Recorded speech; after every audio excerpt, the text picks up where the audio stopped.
In a world of remakes and remasters, Are we playing for what was once sacred and cool has now soured and become lame.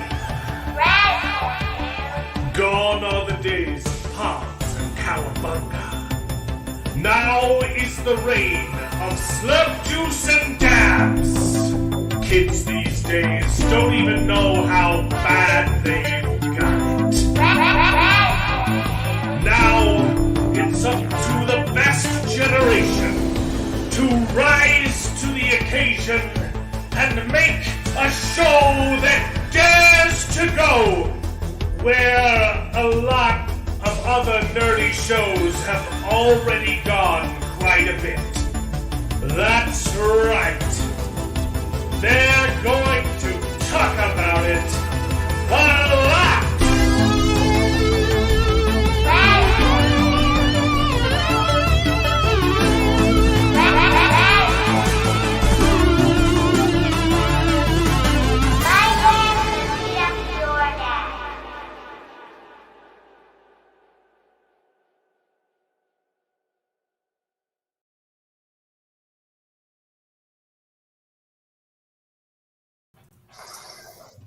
And we're back for real this time. Welcome to Best Gen episode 4. So sorry for those awful hiccups. I think I'm done panicking now, and I've figured out. Why didn't you call yesterday? I've figured out how streaming works. We're gonna hide Corwin till he's ready. Okay. Sorry. So, this is Best Gen episode 4, the show where we complain about stuff and have a good time hanging out. Corwin, you muted yourself, so unmute yourself when you're ready to talk. So, we are going to be talking about Boba Fett, the Book of Boba Fett, episode 4. How's everybody doing tonight, though? Good. Yeah, doing well. Corwin's at work. Yeah, looks like good. If I have to go, I've got to go. So. He's got to go. He's got to go. He's on his break. We can't tell you. We can't disclose his location for national security reasons. 100%. But yeah, it's good to see you guys. I love hanging out with you. I love talking about nerdy stuff. Thanks for anyone who's watching the video. Again, apologies for those horrible mistakes. I am definitely a boomer at heart when it comes to technology, apparently. So, Boba Fett episode 4. Yeah. Wow. Hey, did you see how they started it out? Oh, I saw how they started it out. We didn't even have to wait a single second for the show to just jump into its worst trope yet.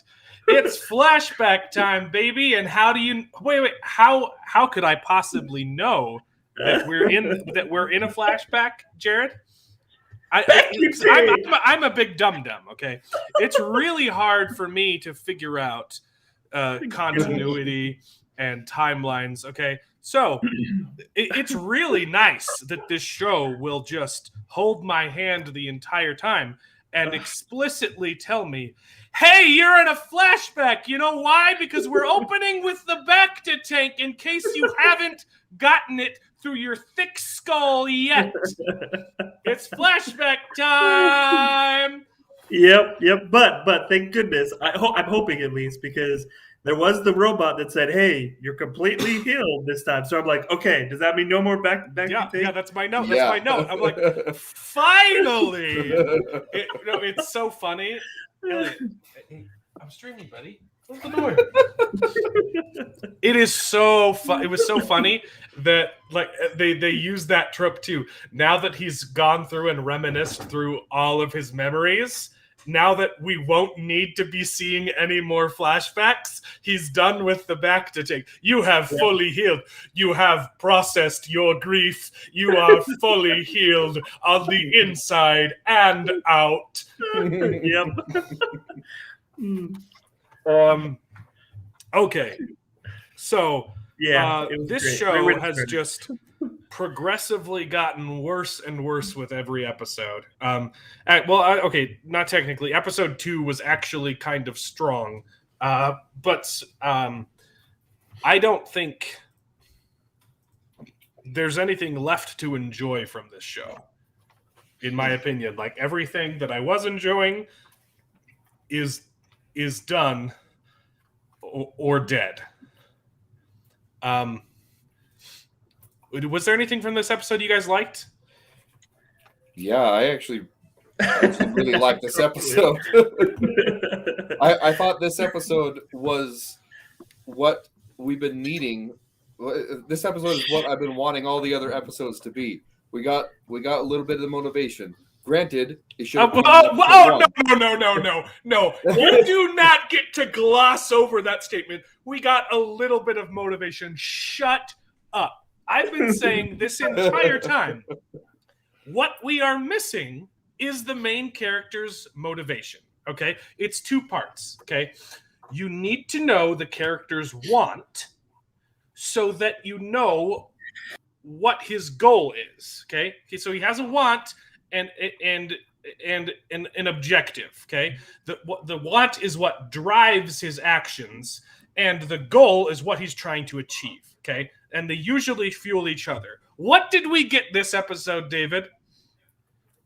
Finnick asks him, so why do you want to be a mob boss? And what's his answer? Go ahead. His immediate answer is, why not? Why not? Okay. I agree. That was dumb. And then he goes on and does further explaining. What is his want? Nothing. His want is nothing, and his motivation is because it's there. That is not writing. I agree. I was pretty upset when he said that line, but then he went in and he did give some more exposition, and he said the reason why is because he's sick of working for these scugholes that are just getting all the bounty hunters killed. So he wants to be, the man in charge, and he thinks he can run it better. The problem with that is that up to this point, we have not seen him run it better. His decisions, like you mentioned in our previous episode, have been verbatim, ridiculously inconsistent. I'm tired of our people dying because of the idiocy of others. We are smarter than them. It's time we gave it a go. Except that, like you mentioned, he just got all of the Sand People killed. Right. He's probably gotten more people killed than Jabba the Hutt ever did. Like Jabba the Hutt ordered people killed, right? But he, as a result of his negligence, has gotten more people killed than Jabba the Hutt, is responsible for sending people into battle. I don't know. I don't know about that. I'm going to start a house. I need brains and muscle. And I don't have either. But you got both. Which is why I need you, because you have both. I thought he was going to be like, look, I've got the brains, you're the muscle. No, it just says, you have both. Yeah, you're right. And I'm a big dum-dum, so I need someone who's capable of doing anything on this team. I don't know why the show just does not respect Boba Fett. He's not the main character of the show. It's Fennec. I will say they've given us more of Boba Fett's character, though, in this episode. Like he completely destroys the biker gang in the ship. Right, like without mercy, he's just like, "Oh, I've got a few errands I got to go run," and then he goes and just like shoots them all down. He's like.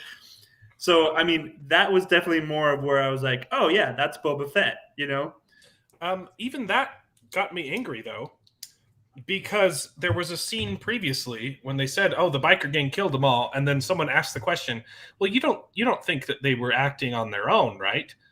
So wouldn't it make sense to kill all but one and interrogate one of them?" This just made him look incompetent. I was like, if they hadn't said that line, then it would have just been pure revenge. But they literally brought it up in the show. Hey, there's something else going on here, and he murders anyone that could have given him information. Yeah, that's true. Like even the moment where he was finally unhinged made him look like an idiot. That's good. Yeah, there wasn't a lot of reason behind it. I mean, and maybe that's why I was like, oh, that's Boba Fett, because all of a sudden now he's acting without really thinking it through, and he's just like, that's not Boba Fett. No. Okay? But you're right. No, that's never how Boba Fett's ever been. Okay. Darth Vader hires like 30 assassins and bounty hunters to track down the Millennium Falcon. Okay, and they all run off looking for it, except for Boba Fett, because he is smart and he says, "Hey, they haven't been able to track or trace any. They don't have any single trace of where this thing is, which means it's still here." He's the only one that stays behind, and he successfully tracks down the main characters because he's smart. Yeah. This is not the same character. Yeah, it feels off. It's definitely different. You're right. I am just like, I'm so just...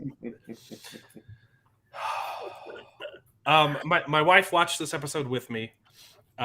She was working on her computer, just half-heartedly watching. She watched the first episode and was like, "I have no interest in watching this show," and she was sitting next to me on her computer while we watched this episode. And the first thing out of her mouth when it ended was like, "That's the dumbest thing I've ever seen." She's like, "Nothing happened this entire episode." Okay. Ooh. But you start to have this sort of crossover with the Mandalorian, which was interesting. Yeah. Well, you're going to get me worked up again. See, the timeline does not make any sense. I know, right? I'm like, wait a second, how far are we? Like what is the timeline of this thing? Because I thought like he was with the Raiders right after he got out of that creature, right? So then he got captured. Yeah, the Sarlacc. So then he was with them basically. Apparently, he was with the Tusken Raiders for 5 years.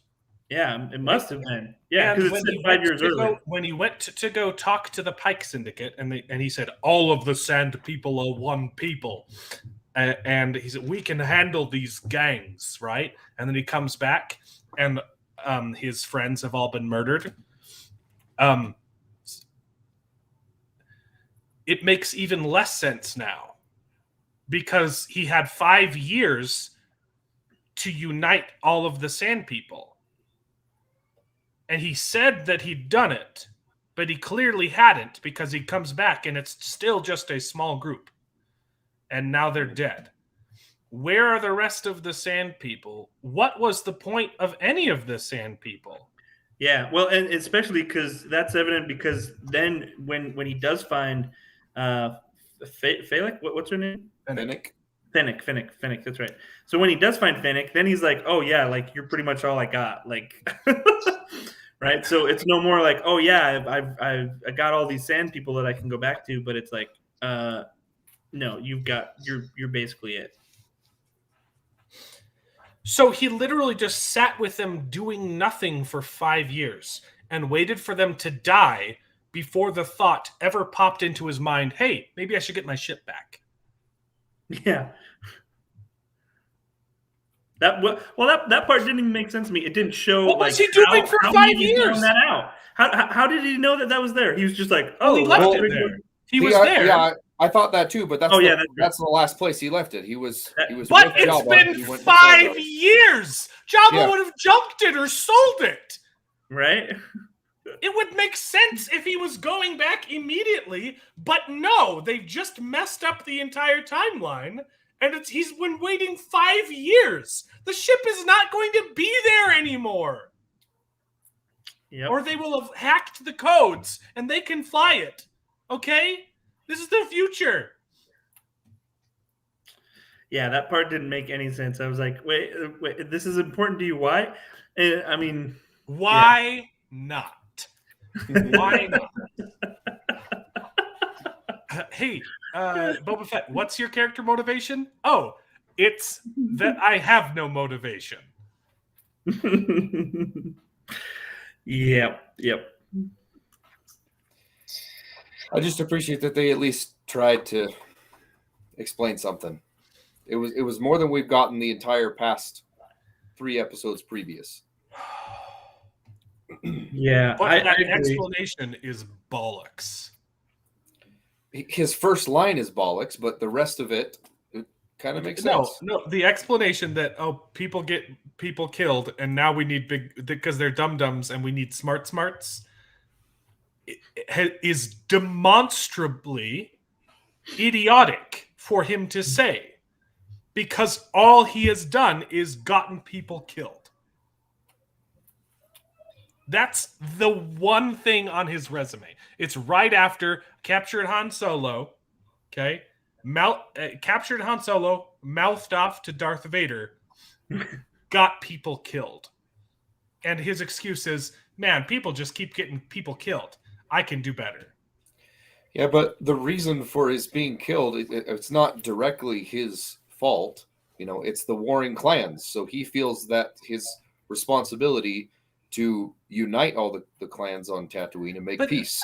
This had nothing to do with the clans. This was clearly the Pike Syndicate, not attached to any of the world building they're trying to establish. And the Sand People also not attached to any of it. But they were affected by it. They're affected by all these warring clans. No, those were 2 different outside parties. That were affected by what? They were being shot at. They were shooting at each other, but they weren't part of any of the world building of the clans that they've established. They have nothing to do with it.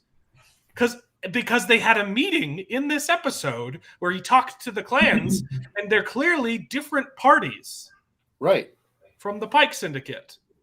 They're not part of the Pike Syndicate. Yes, that's my point. They're making money off this Pike Syndicate, but they're not the Pike Syndicate. That's a different... Yes, so your argument that they were affected, that the Sand People were killed because of warring clans is invalid.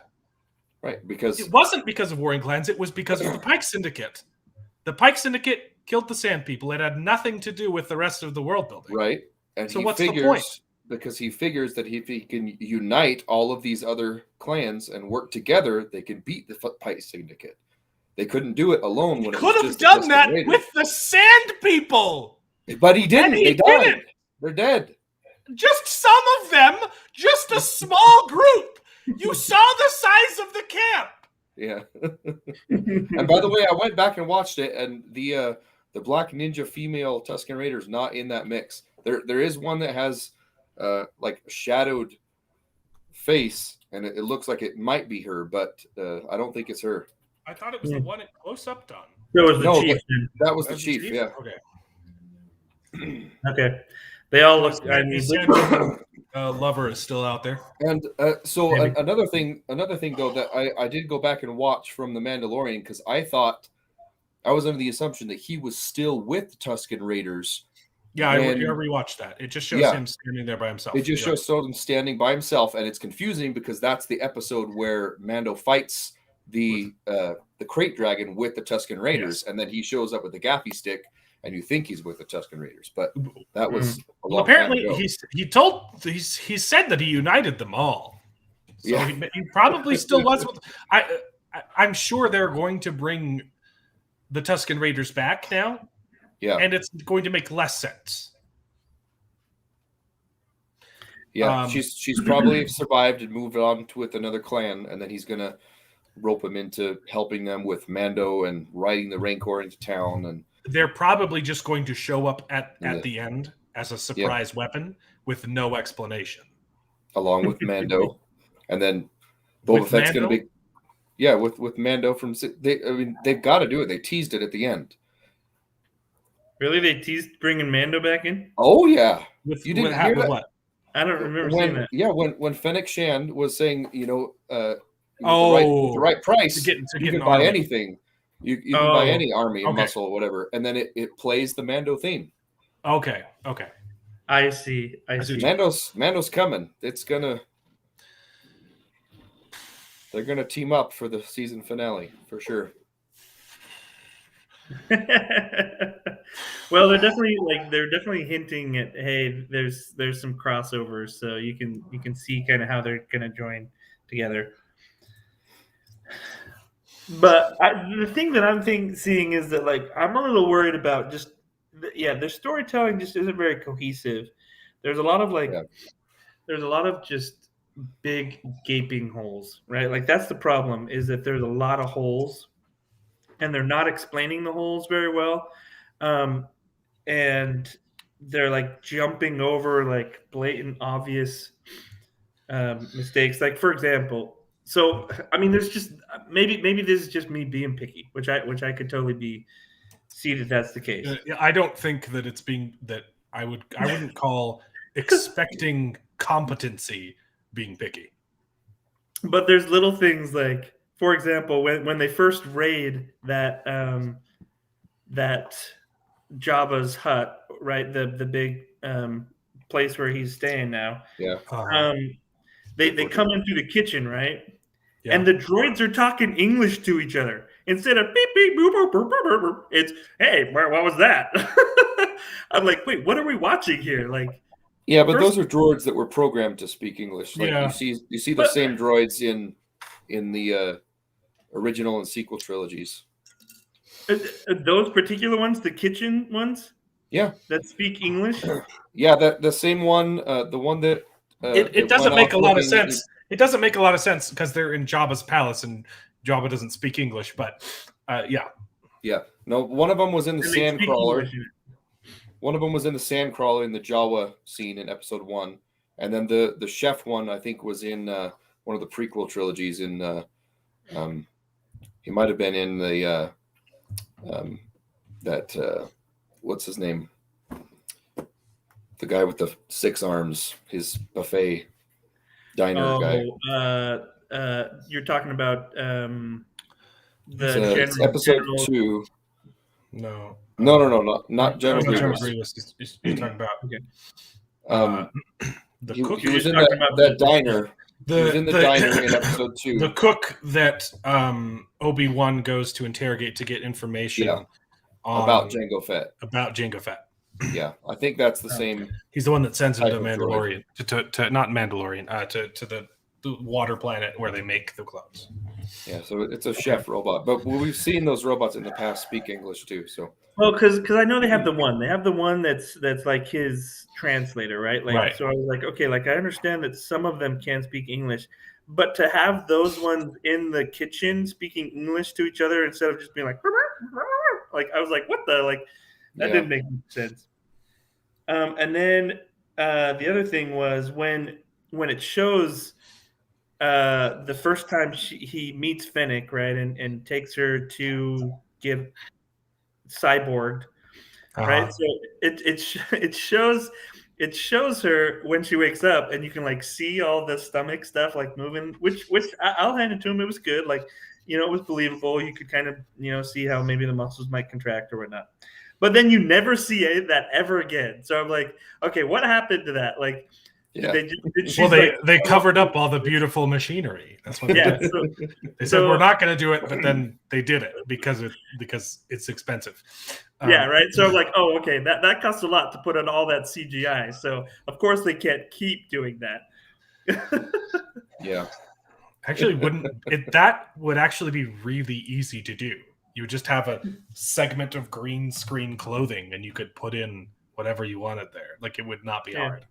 And if it's covered up, if something gets in the way, that would be natural. If clothing flaps in front of it, you literally would have to do no work.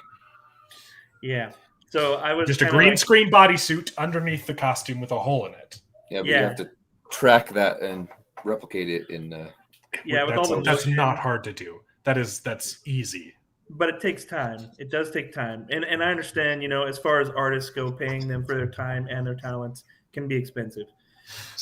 so for an artist to say, hey, that's easy, that's totally fine. But it does. It's just funny because they brought it up I know, right? Yeah. Well, Oh no, we don't want to cover this up, and then they covered up the rest of the episode. Yeah, yeah, Well, is that was just the literally- artist, you know. That's the only part you see it. So she even wakes up in a little bit, and then literally after that, you don't see it at all. Mhm. You know, she didn't have a choice to get this. It was involuntary cybernetic modification on her part. So, you know, Oh, I get it. you might get want to it. cover it up. Yeah, but I'm just like, okay, that's kind of weird.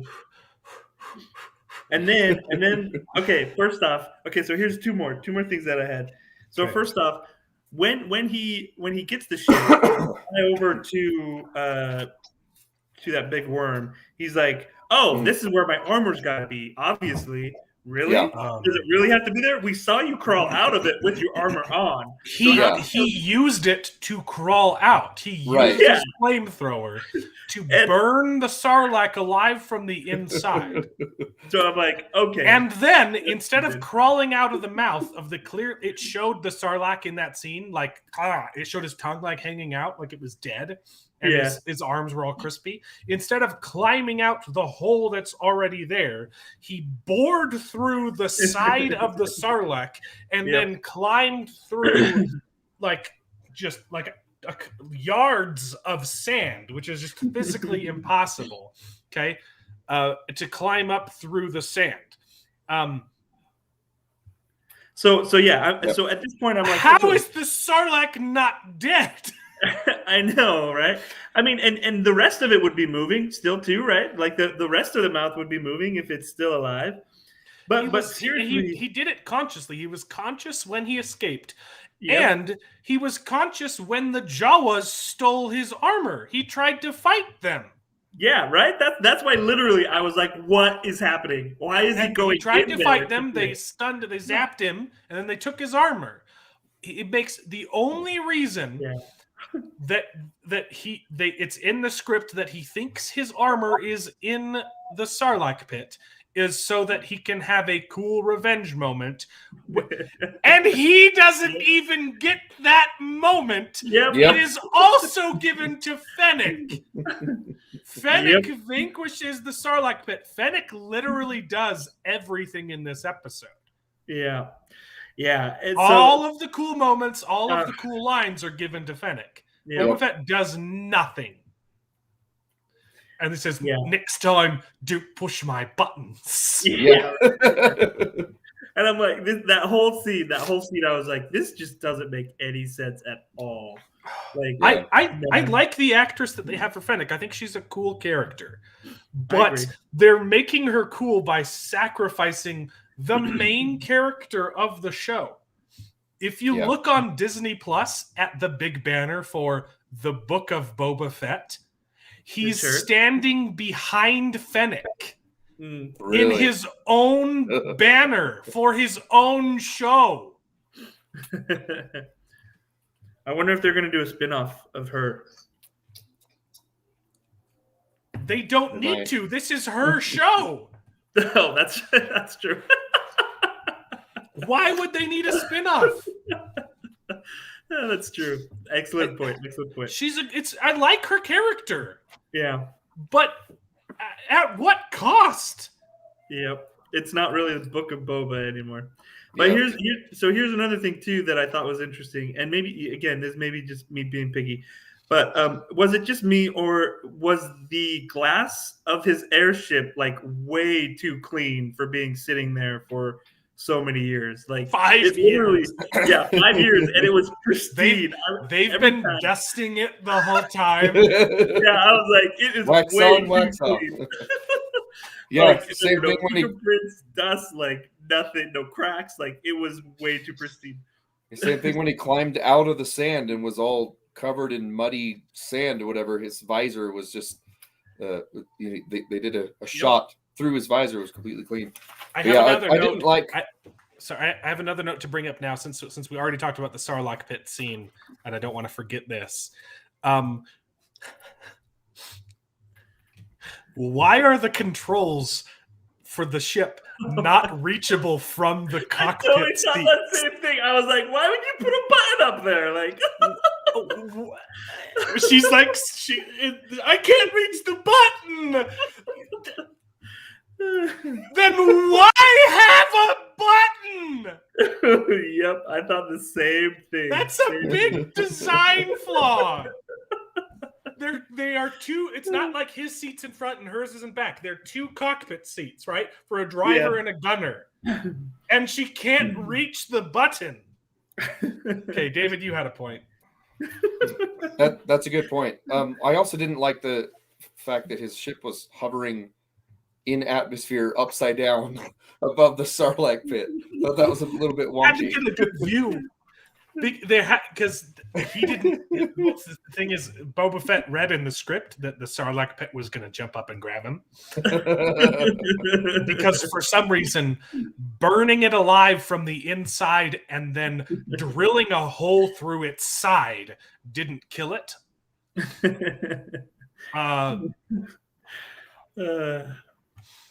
Yeah, I totally agree. It would have made sense if he'd crawled through the mouth and he hadn't killed it, right? He just crawled up the top and was kicking it as it was just stunned.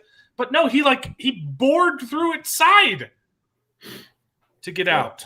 I did like the seismic charge though, how it just like went out of the ship. That looks cool. That was the best moment of the show, and it was set up horribly. But you're right. Boba Fett should have either pulled the lever or he should have told her, "Hey, push that button. I can't reach it." Did you notice that there are a bunch of catchphrases in this episode? I think I might that have, are thrown in with no context and don't make sense. The only one that made sense was this one, where she's like, "Fire in the hole."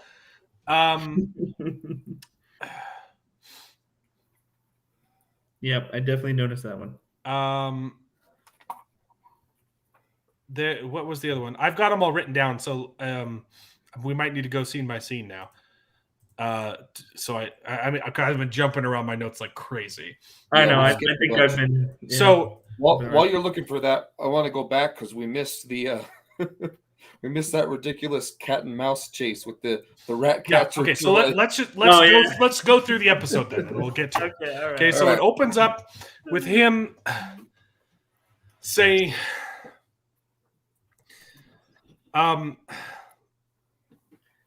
You like that blue effect too, by the way. The back to tank wasn't enough, but they had to like add this blue effect and the first be like, we're definitely in a flashback. Well, they do that every time, and I hate it because it's super granulated and grainy. It's like, what did you like? Yeah, it looks like you filmed it with like super high ISO or something like.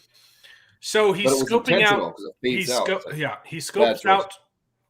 He scopes out Jabba's palace. Yes, and then says to his what are the Bantha, his Bantha, not today, too many guards. Still too many guards. Yeah, and there's like three of them outside. So he's come here before and just looked at the guards and just like still is incapable of formulating a plan without his Lord and Savior Fennec. So then he goes. Well. I will hold on. I will say though that I think this particular episode brought up the fact that he feels like he's nothing without his armor, which I still think is a little dumb though, because it's like. But like they literally had like a hero's journey without his armor, where he becomes a cool sand person and gets his stick. It's shown that he's not nothing without his armor. Yeah, right. And so that's. But then he says it. I can't do it. Yeah, I'm still just like, oh come on, like you're Boba Fett, like I won't be able to. I'll never be able to face. It's not even Jabba. It's who is it? Big Fortuna. Big Fortuna. Yeah. I'll never be able to face him and his lots of guards if I don't have my armor.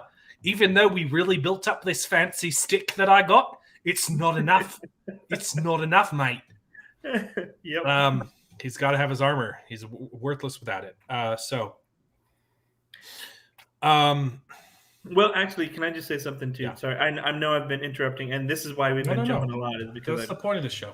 But the thing that just kind of I thought of that I think might be interesting is if they do actually exploit that a little bit more, because for example, you have the Mandalorian, right? And the Mandalorian is all about their armor. Like their lifestyle is built on this armor, right? Uh-huh.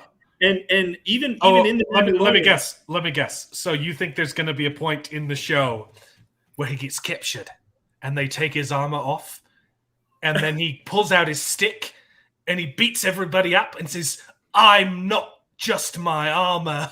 maybe that's how they play it, right? But yeah, maybe they exploit that a bit, but I think it would be interesting to play with that idea, right? Because seriously, you have these two. I mean, because for example, what I was thinking of is the Mandalorian. Even when he gets this armor, right? Like when he finds it from the scrappers, he gets it from the sheriff. Yeah, the marshal. Yeah. Sorry. So yeah, he gets it from the marshal, right? But he's like, hey, that's Mandalorian armor. Yeah, right? you don't deserve it.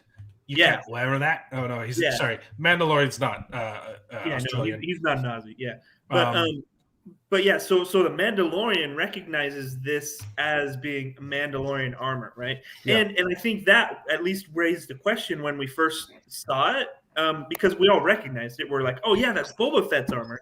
But at the same time, then the question came up was, oh well, how did Boba Fett get that armor then? If we know that he's not a Mandalorian, right? Because that's what I understand at least, is that the Boba Fett is not a Mandalorian. So how did he get Mandalorian? Well, his dad was, right? Well, his clone dad was. They've retconned that back and forth several times. So they've also the Mando show. Okay. Before the Mandalorian show, Jango Fett was not a Mandalorian. He was just an imposter who stole the armor. Since the Mandalorian show, they did retcon that yet again in official Disney canon and say that Jango Fett was a Mandalorian. He was a foundling. Religious. Yeah, he was a foundling, just like Din Djarin from the Mando series. Mm-hmm. And then Boba Fett was his clone, so he's kind of Mandalorian too. But he doesn't know any of the culture. He wasn't raised in it. He was raised by his dad, who's like an apostate. Yeah. Well, I can see how they would pass it, maybe pass it down and say, hey, like this was my father's armor, so now it's my armor, right? But, But so I think it could be interesting if they explored that a little bit more and say, hey, like these are two different, sides of the coin sort of thing, where it's like, hey, what does this mean? What does this armor mean to Boba Fett versus what it means to Mandalorian? It could be interesting. So I'm also pretty sure, and I don't know, I would need to talk to like a Star Wars expert. I think they retconned something else in this episode. I don't think that Jango Fett's armor, which became Boba Fett's armor, I don't think that was made of Beskar. Yeah. It was made of a different material, and Mando's is made of Beskar. That was the assumption before as well, yeah. But they did confirm already in the Mandalorian season that it was Beskar. Okay, well, they said it in this, that it would have dissolved. Your armor would have sorry, no, that's Fennec. Okay. Your armor would have dissolved if it's in the Sarlacc pit. Well, not Beskar. Beskar's not gonna disintegrate. Yeah, in the extended universe or whatever, his armor was not Beskar. It was just it was made of Durasteel, I think. And that's been, so it was pretty strong, but it wasn't. And that's been retconned. But yeah, that's been retconned. But that was retconned before. Okay. Yeah, it was in Mando season 2 that he got his armor that they acknowledged that it was I'm just glad I'm right. I'm getting. There was a point where that it was Durasteel and not. But that was outside of canon. That was Legends material. So they never officially made a statement. Well, at one point Disney was canon until Disney bought the company and decanonized. You're right. The canon. Yes. So at one point it was canon. So it was Durasteel, not. It was canon, and then it was retconned. That's how it works. Yeah. Okay. Correct. So. I need you to say David, yes, you are correct. I'm right. It was retcon. Okay. But the thing with that, just as long as that's clear. Well, even at the point, Jared, did you have another point? Did you have a point about how right I was? Well, yes, it does. Well, yes, kind of, yes. So in the Mandalorian though, you see the Mandalorian wear Beskar armor, right? Yeah, so he it's starts like, and he Yeah. he gets power ups along the way. Yeah. yeah. So I mean that part makes sense. That maybe it's not quite, not all of it's Beskar or whatever, right? Like Or maybe I think they also mentioned that some of them had like tiny bits of Beskar, but it was just stretched really thin Yeah, it wasn't because they just didn't pure. have enough of it. I think they said that in the Mandalorian show for some Yeah. of their armor. Yeah, right. So that makes sense, and that It was could Beskar explain- mixed in with something else. Yeah. Yeah, like the ding, right? Like that's the biggest obvious thing is like this ding in its armor. Yeah. Like if it's Beskar, like how did that happen? Especially, I mean, maybe it's I don't know how it canonly works, but I thought it was like indestructible, like Mithril, right? Like it's indestructible to everything pretty much. But I don't know, maybe they'll say, can- hey, really You tough. can melt it. you can melt it. That is true. So yeah, and maybe there was just something so powerful that it dinged this Beskar. I don't know, but Uh-huh. or maybe it's just not best. That particular piece isn't Beskar. Yeah. Mhm. Personally, I don't like that decision. I would have liked it to officially canonize that it was Durasteel, not Beskar, because He I wasn't don't know. really like a Mandalorian, yeah, he was a hand-me-down Mando. it's still cool. It just Yeah, it's cool. has a vulnerability. Sure, yeah, it's cool, David. It's cool.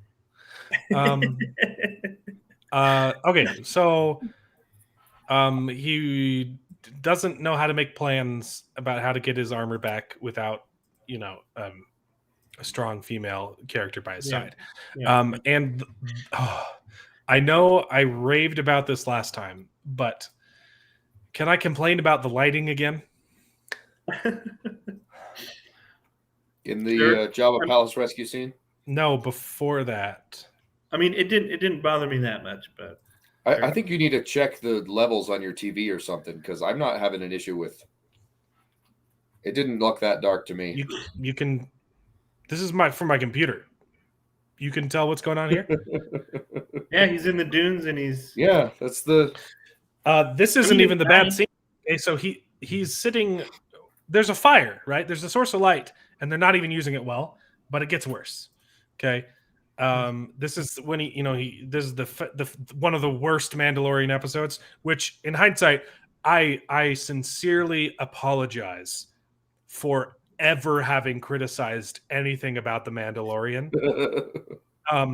Because compared to the Book of Boba Fett, the Mandalorian is Oscar worthy, like Martin Scorsese in his prime. Just perfection. that's funny. This isn't on my TV.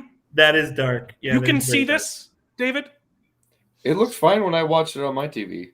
Yeah, mine too. But yeah, But this is bad. I do agree. It's not very well lit. Look, what's worse? Okay, so he gets Fennec. Okay, you want to know what's funny? What? If you go back to this scene from The Mandalorian, He's not facing Your that way. Spurs. it's lit better. Really?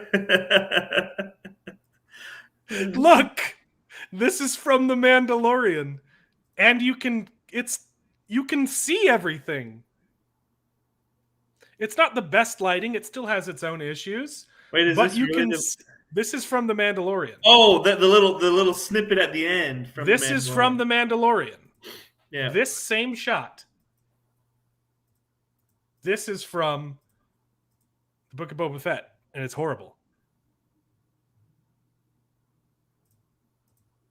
See how it's lighter?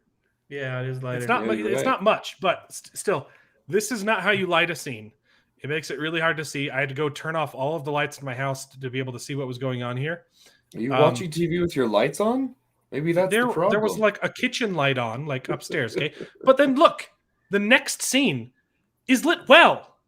Okay, you get a high. It's still night. Yeah, you're right. Yeah. Okay, but you can see what's going on. So like these people know how filmmaking works. It's just incompetence. It's not ignorance, it's incompetence. Okay? This is how you light a scene at night. You could have like there's a fire in this scene, but you could have the moon reflecting light. You need to have edge lighting so that you can see what's going on, okay? And what's even more funny, okay, it's later on that you can see this is good. This is good job. This is bad job. Okay, what is this? Okay, later on when they do Jabba's palace, there's some really bad lighting. It's not as egregious as the first scene. Okay. Also, that is the funniest place, by the way, to enter. I'm like, okay, it's so right by the door. Yeah, Like, this is the entrance. yeah, Okay? And they're sneaking in, and also, why would you have a hole right next to the entrance? But yeah. That's exactly what I was saying. Yeah. ooh, we gotta sneak in. Okay. This Anyway, isn't sorry. the best lighting. It's not terrible. Okay, until you get here, this is bad. Okay, You're right. He's There's facing no edge the lighting. warm glow. there's no edge lighting at all. Okay, but there's light in the scene, but prior, and it disappears. And then cuts to a scene with good lighting. I was gonna say that's good. You can actually see what's happening here. Yeah, You're right. It's the That's same weird. angle. it It's should be. literally the same angle. It's just a close up. Bad, good. Bad, good. Yep. And then what's funny is they crawl into the tunnel and it gets lighter. For some reason, there's more lighting in the tunnel than outside on a moonlit night. And then I just had the Mandalorian scene at the very end, which is Wow. Yeah. You're right. Yeah. I'm sorry, what was that? Right. You heard me. I didn't. Could you say it again? There was audio from the video. I didn't hear. There was audio from the video. Those are two different things. Yeah, no, I didn't hear what you Yeah, said yeah. because Right. of the audio on the video that I muted. Oh, okay. I was like, there was audio. What did you say? What did you say, David? You heard it. I said it again. What? I said you're right. I'm sorry. I said you're right. Mhm. You're right. Oh. Oh, I really like hearing that. Okay. It's just incompetence. Okay, so then we skip 5 years apparently because of Fennec. And what's he been doing the entire time? Whoa, hold on. We skipped over the mouse droid again. Well, no, because that mouse catcher that droid. skipped ahead because I was comparing the lighting, but we have to go back to the okay, beginning. okay. Okay, so Alright, there's no guards. Then he rescues Fennec, and we skipped 5 years, and apparently he just did nothing with the Sand People. And then he brings my favorite scene of all of Star Wars. Okay, not just this show. He takes Fennec. You're really excited about this. He takes Fennec to get her insides replaced. What is that guy? The Dreads guy.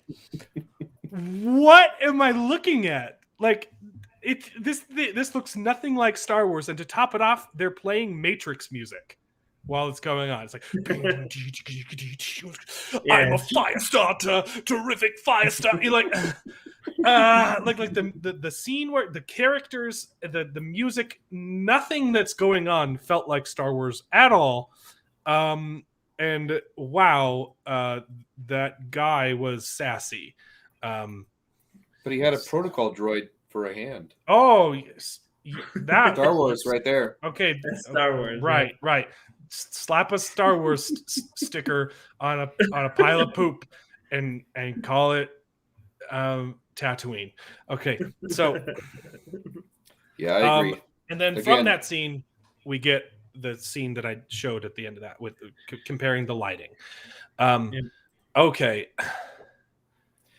Again, And, but there's dialogue. There's dialogue where he talks about how he replaced her innards. And what is with this line of dialogue? I was left for dead on the sands of Tatooine, just like you. Shouldn't he say here? They're on Tatooine. Yeah, I caught that too. Yeah. I was left for dead on these sands, Or on just these like you. sands of Tatooine. Or On these, the sands of Tatooine. yeah. We're on Tatooine. You were left for dead on the sands here. Why are you talking like I don't? Okay. Well, here's the other thing too that I noticed too. Was it just strange for me that like he had a huge purse of money that he could throw down at that guy to do this repair? He's like, oh yeah, I'm just like super rich. Oh Like, yeah, here you that's go. before he'd gotten any tributes. Yeah, right. Like this is literally The after sand him people don't spending even 5 use years. money. Yeah, 5 years in the desert with sand people, where that's not something they really use. And then he comes in, and he's just got this huge bag. He's like, Well, here it's you go. probably the money that he had on him when he fell into the Sarlacc pit. Oh, okay. And his suit kept it safe. But then he forgot that they took his suit, and he thought his suit was still in the Sarlacc pit, even though his money made it out. Oh man. So Yeah. Okay. Didn't That he makes get- a lot of sense. I'm glad you said something. Didn't he get a pouch of money from the Pikes? no, they For said they what? weren't going to pay him. They said we already paid the biker gang that's going to murder your friends while you're here. Yeah, I thought he said. I thought he got some coin out of him, and then Oh, he said, might have "Don't worry gotten about from him." the train robbery. He might have gotten some money there. He might have. That's true. He might have gotten some there, but still, like, I just was like, "What the? Where'd you get all this money? Like, what?" Yeah, and then he says at the end of the episode that he's loaded. Yeah, and I'm like, Well, all that but bounty we hunting did he's see done. him get some money as tribute. We also saw him lose a lot of that money from his helmet when he got attacked by assassins. And for some reason, they don't take his helmet, I know, which, right? if it's made of adamantium, would be more valuable than all of the money that it's carrying. Yep. I totally agree. And it wasn't ignorant people that were stealing the money. It was Jawas in that scene stealing the money. They're known for. They've already taken his. I don't know. Yeah. They don't necessarily know it's worth, but yeah. They're the ones I that agree. took it to begin with. And they kept it in their thing until Okay. Cab Von asked for it. Okay. It was just Uh, scrap to them. The spy drone was kind of cool. I liked that. That Yeah. was cool. I liked how it mapped up the place. There were scenes where it was moving a little too fast for me. I kind of wanted to see it be more like kind of campy, janky movement. The movement was like too fluid. I kind of wanted to see it be more like like jumpy. But that's just Like the training droid for the lightsabers. That's just my taste. agree. I would have liked to see it more jumpy. That's a complaint I can't really complain about though. And then we get the great scene where we get his motivation is why not. And then contrasting the light scenes. And then we get the best scene, which you've been dying to talk about. We get whack-a-mole. Yeah, that scene was pretty ridiculous.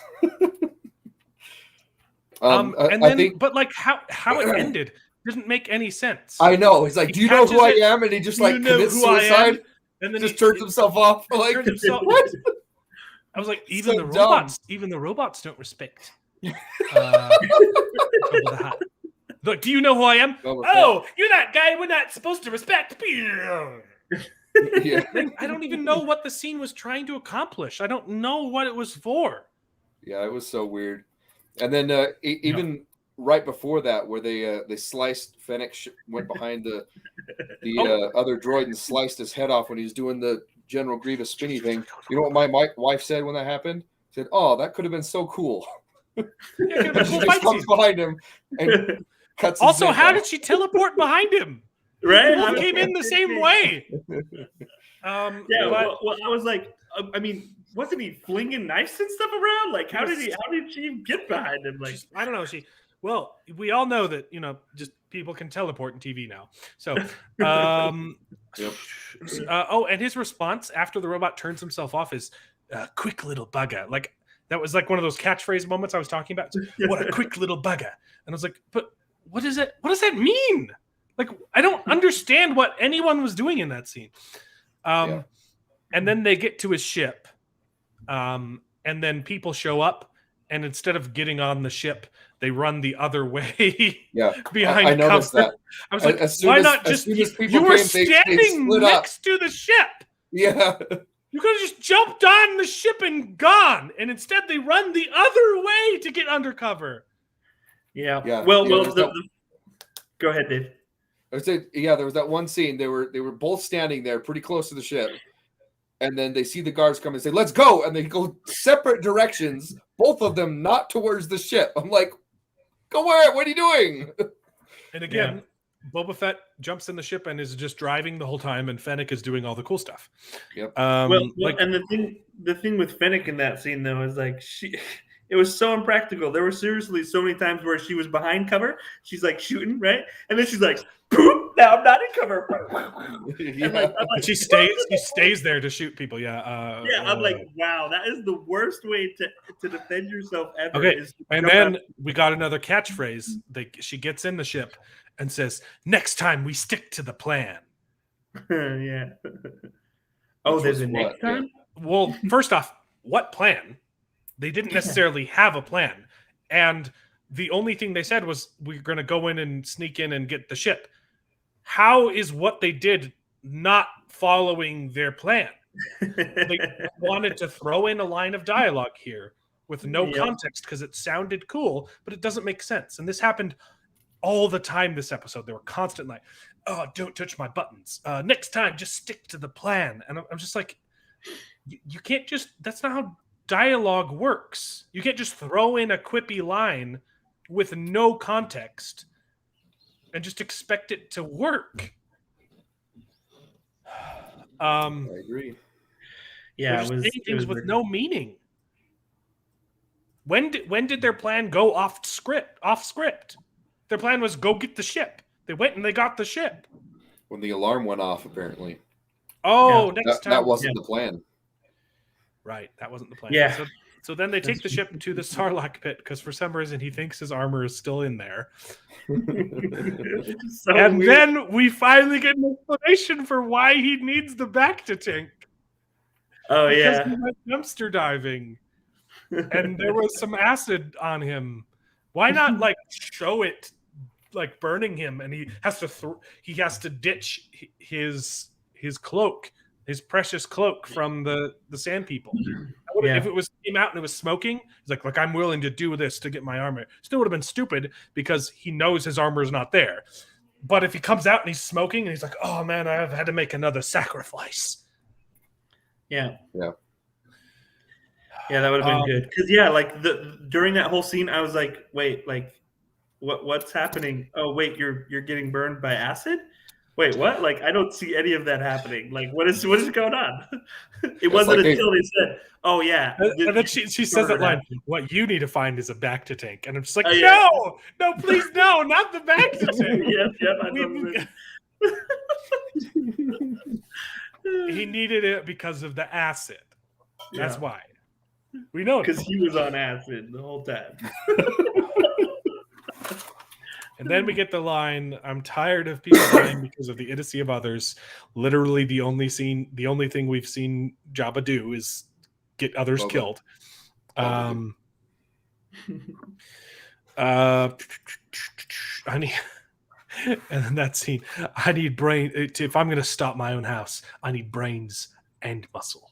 And I don't have either of those. Which is why I need you, because you've got both of them. Both of them.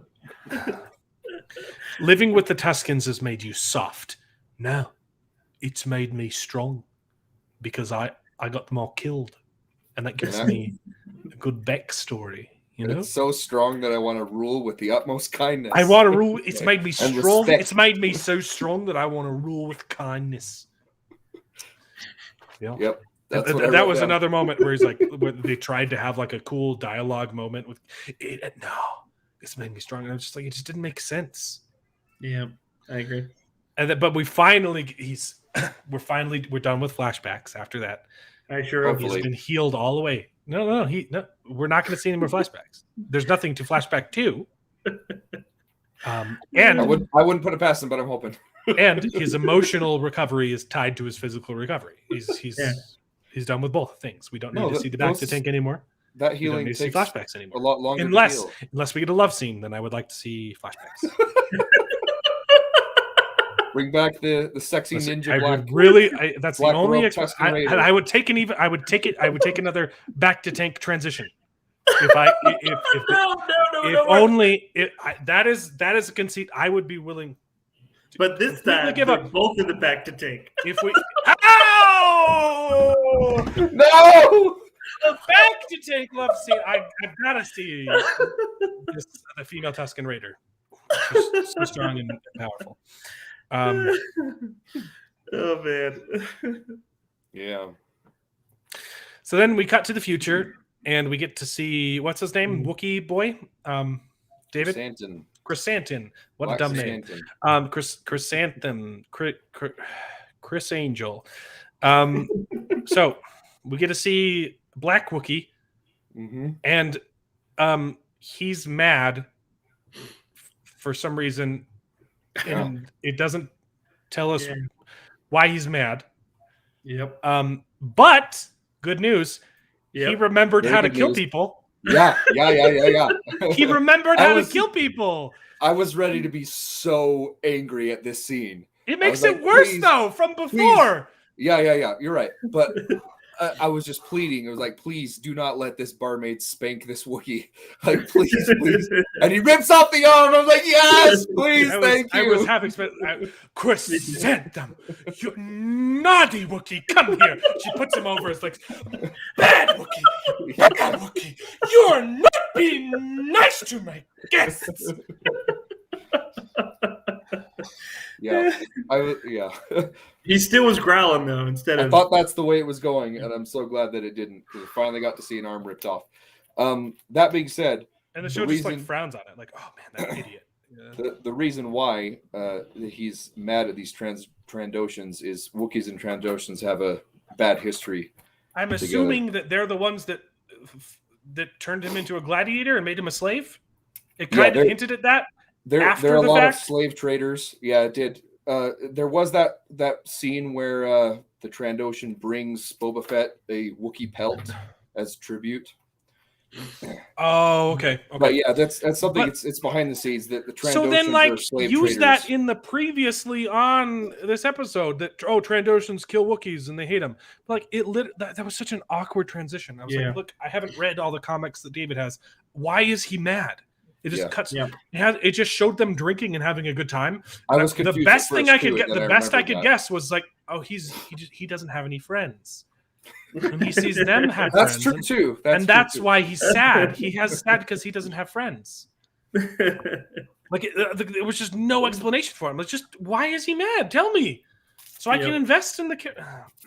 Yeah, I agree that they should have explained that better, but I was confused at first, and then I remembered the history of their races together. So, but then we get the mob bosses meeting or at the table. The mob bosses all convene.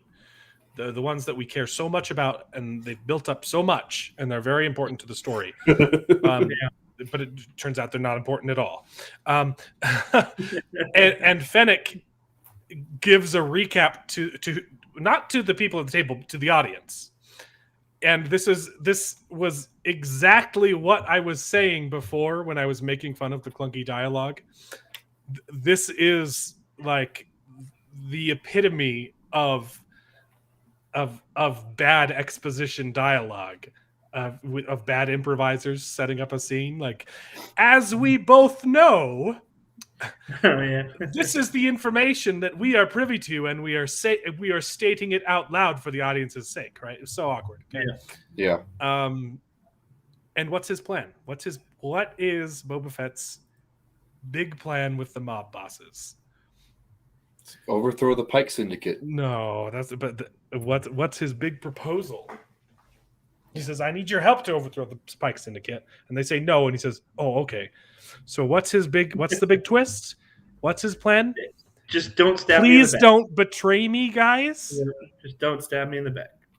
Please don't betray me, guys. That would be a mean thing. So he's gonna get betrayed, right? Yeah. By one of them? Probably. Maybe. Which one? Probably the guy with the jowls. It doesn't matter because we don't know who any of them are. It could be literally anyone at the table and it would have the same effect because they haven't set any of this up. because they spent so long setting up the huts only to be a cameo. That's not how world building works. Yep.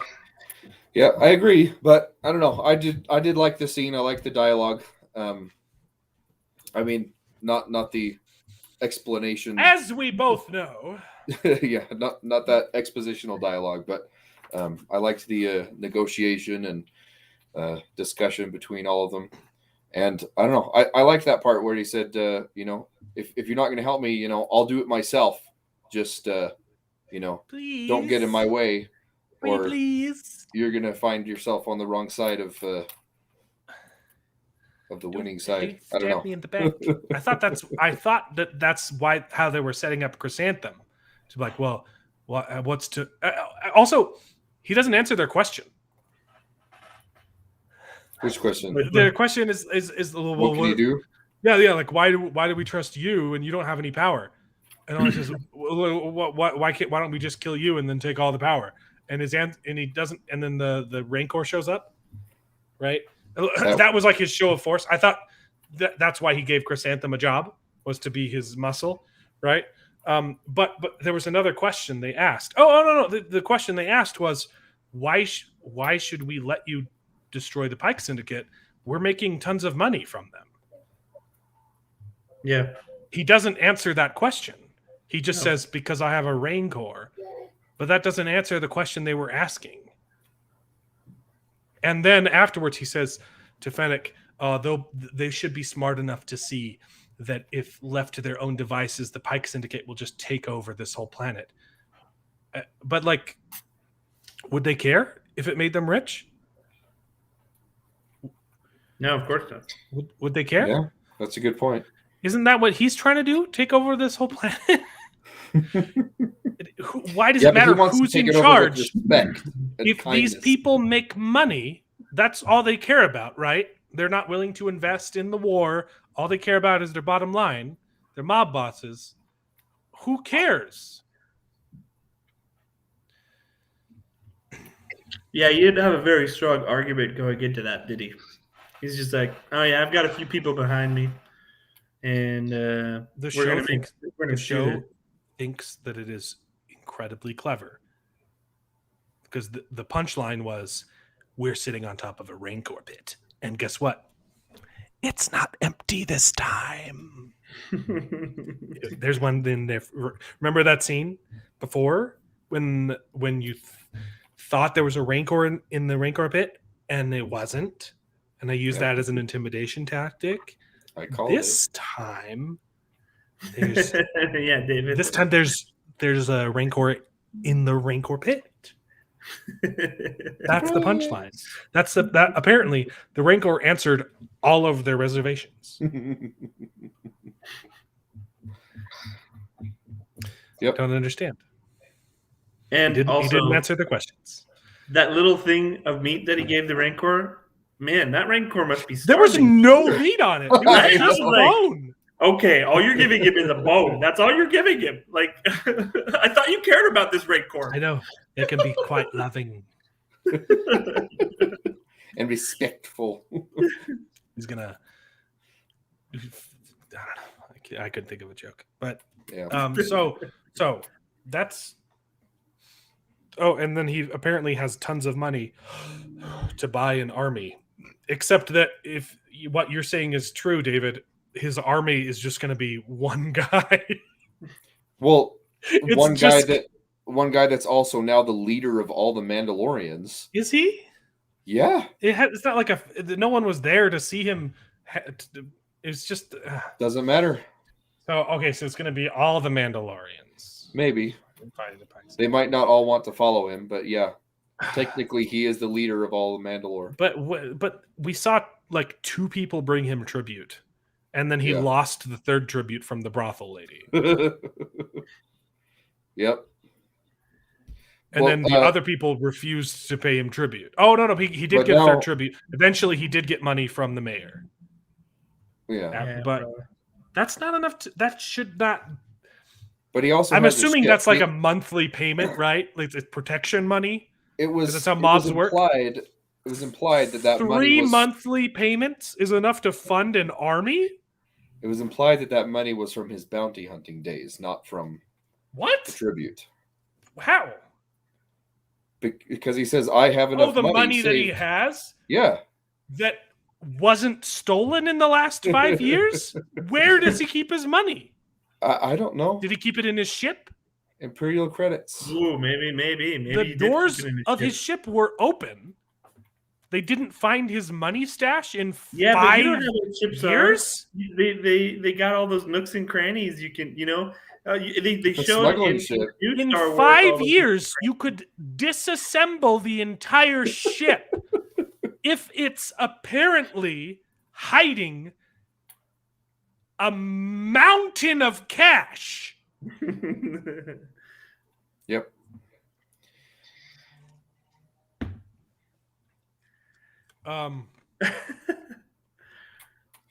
Yeah, and then that's how it ends. That's the end of the episode. Yeah, so I don't know. Like I said, I appreciated the explanation for his motivation. I think we should have gotten it earlier. There were some silly parts of this episode, like when his ship was hovering upside down over the Sarlacc pit, which he didn't remember his armor wasn't there in the first place, and the mouse catcher droid are on the on the back side, and he's just kind of slowly hovering over there. If he's in space, that would work, but if he, right, he's in the atmosphere, so it's like I don't know. Physics in Star Wars has always been wonky, fun, but yeah, there were some silly parts of it, but I mostly enjoyed this episode. What did you enjoy? I liked the exposition. I liked the end scene with all the mob bosses together. I liked the espionage and stealing his ship back. I don't know. We still don't know who the bad guy is. It's just this ethereal Pike Syndicate. Yeah. So how many episodes are left? There's 7 episodes, so there's 3 left, right? 3 left. How do you end this show in any way that's satisfactory? They've had time to build up a villain. They built up a few villains that they just tossed. Just threw out, yeah. See, that's my issue with the show. I don't like the going back and forth with the. I think it would have been a lot better if it was just a linear. It could back and story. forth could have worked really well if they had related to each other more. Yes, if they showed, he made a mistake in the past, and now he's learning from it in the future. Right. Or he learned a secret in the past, and he's abusing that knowledge in the future. That's how flashbacks work. You have to have them affect the front flashes. Yeah, exactly. Literally, the only reason for the flashback is so that they could tell 2 stories simultaneously. And it's the same story. It's the same story twice. Yeah. He doesn't learn anything. Yeah. So I don't like the format. But that being said, the next episode is probably going to be some, okay, we're training everybody up. We're learning to ride the Rancor. Who? Who? He doesn't have an army. They're 8 people that they've got. Oh, okay. The green pigs. He's got to train the green pigs. He's got the Gamorrean guards. He got the Power Ranger clan. He's got the next Hampton, episode is just him learning. Is him learning to ride the Rancor. Exactly. Yeah. And then the episode after that is gonna be like the pieces, but there's no pieces to fall into place. It's going and the bad guy's gonna show up at the end of the ultimate episode. Yep. And then they're gonna have an ultimate showdown, and Mando's gonna come. Din Djarin from Mandalorian season is going to come and save their butts, and Boba Fett's not going to have anything cool to do in the season finale. That sounds fitting. Yeah, he hasn't had anything. Right. He hasn't had anything cool to do the entire show. The only cool thing he did was fight the biker gang in the flashback at the bar. That scene was awesome. That scene was really awesome. He also and it didn't make sense because he just walks in and they're like, "Oh, this is a guy who's here to kill us." And so, but he also strangled the creature from the Black Lagoon. That was so lame. Yeah, and the people we didn't learn the lesson from that because Fennec had her prisoner walk behind her in chains. Yeah. He could have gone like this. He's an assassin. Apparently, he's a professional assassin who uses non-lethal weapons. Yeah. So, is it just the Pike Syndicate, or are they hiding behind Thrawn, or what? I don't know. Thrawn. No. Thrawn. I think they'll save Thrawn for the Ahsoka show. Mm-hmm. If there is another the player, Cara Dune show's out because the Rangers the Rangers of the New Republic or whatever. That show's out because she had an opinion that wasn't mainstream. But it was appalling, apparently. Yeah, it was because apparently this is the first time in history anyone has compared anything to the Holocaust. Like that wasn't done constantly with Trump. But okay. Yeah. Okay. But yeah, no, I think they're going to save Thrawn as the big bad for the Ahsoka show. If there is a third player in this show, I think it would be very messy. But they might do it for season 2. But if there is another player, it's going to be Crimson Dawn. I think that's the criminal organization that Kira was a part of, and Darth Maul. And Darth Maul had ties. One time he held the Darksaber and was claimed himself as the leader of Mandalore. So they could bring that in. I think it would be a mistake. I think if they're going to do that, they should save it for a season 2 if it makes it that far. But that's my bet. If they more sense in a Mandalorian, though, wouldn't it? Like, yeah, exactly. That would make more sense in Mando season 3 or something. Yeah, that would make a lot of sense in Mando season 3.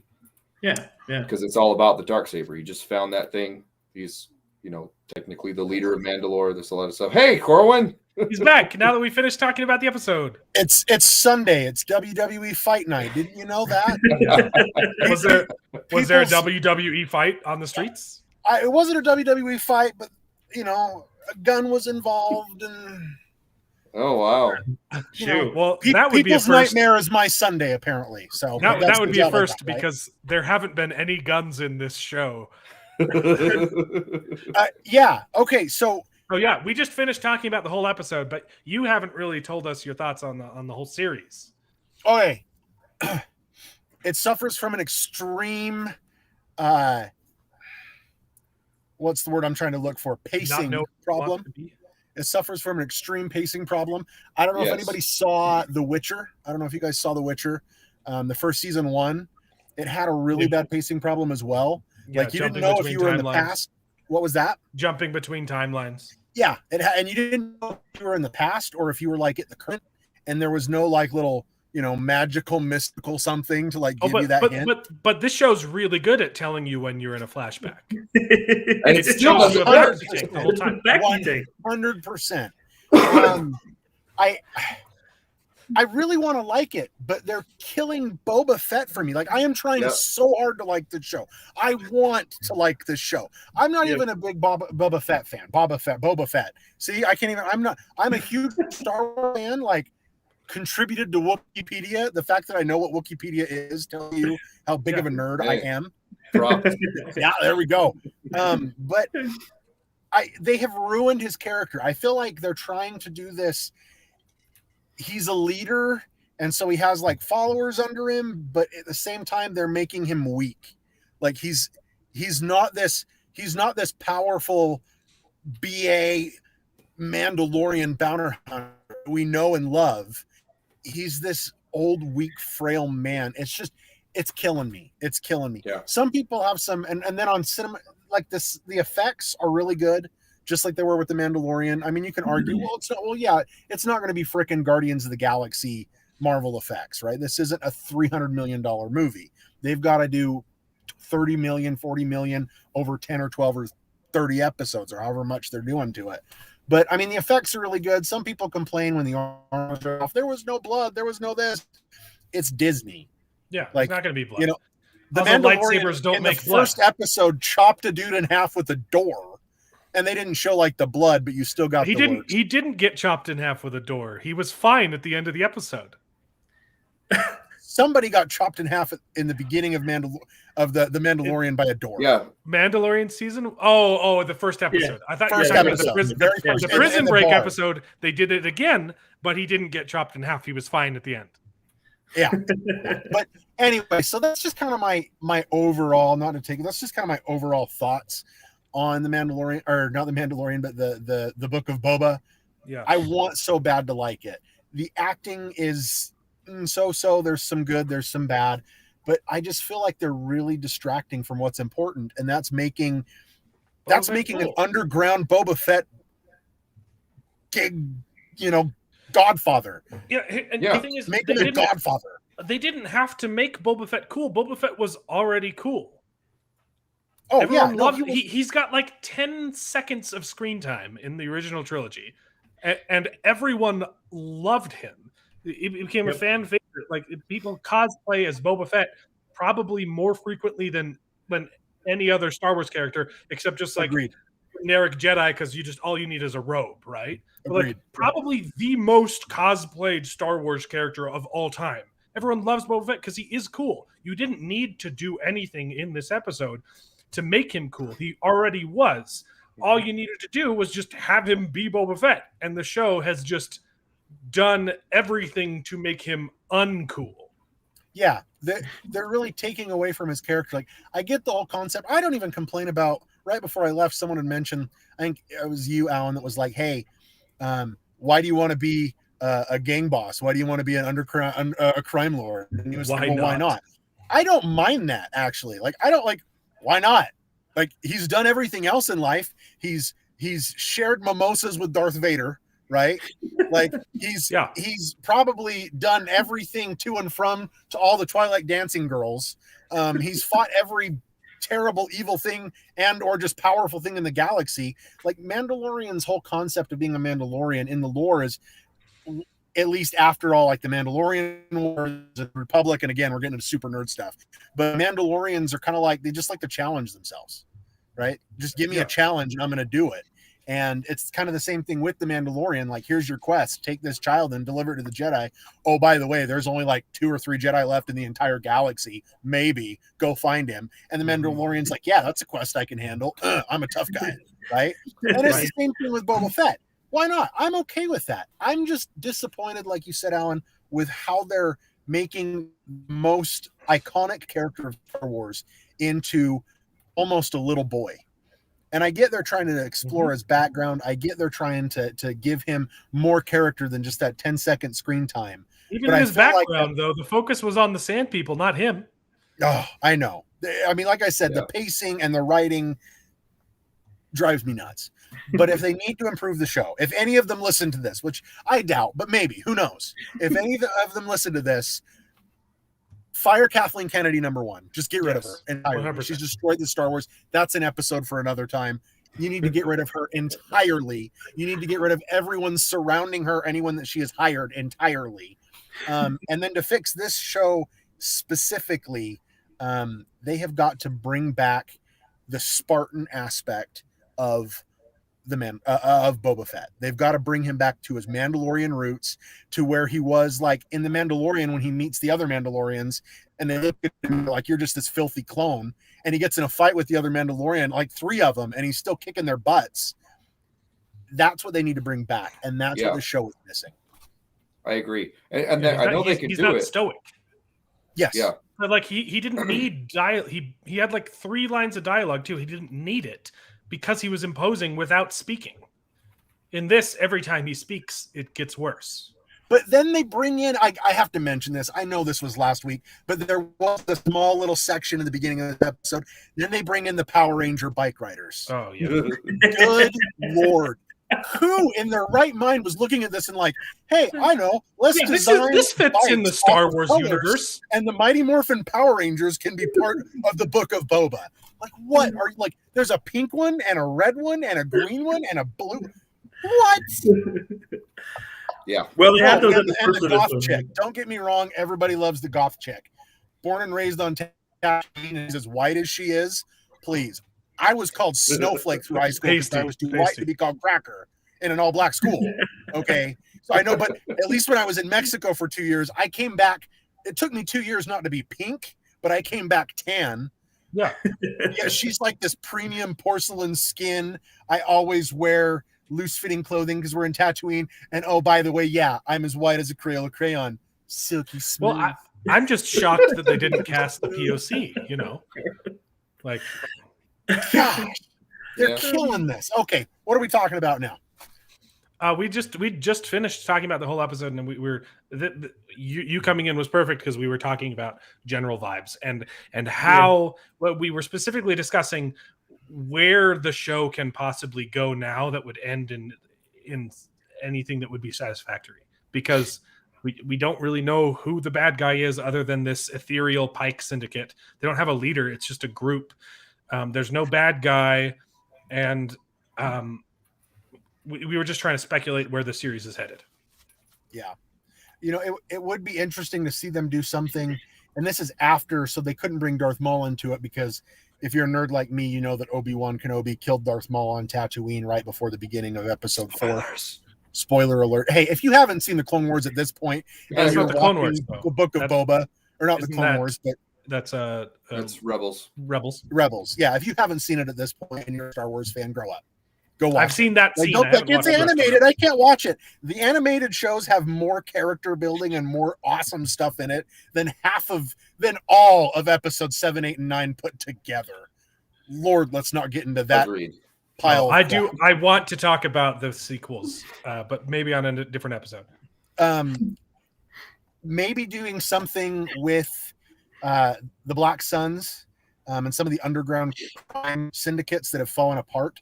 The Red Sun still exist since Darth Maul is dead, because Darth Maul is actually their leader. Yeah, it's a little complicated. David brought up that same point. That could be where they're going.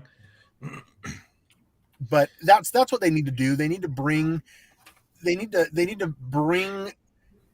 everything together and keep Boba Fett a hardcore Mandalorian.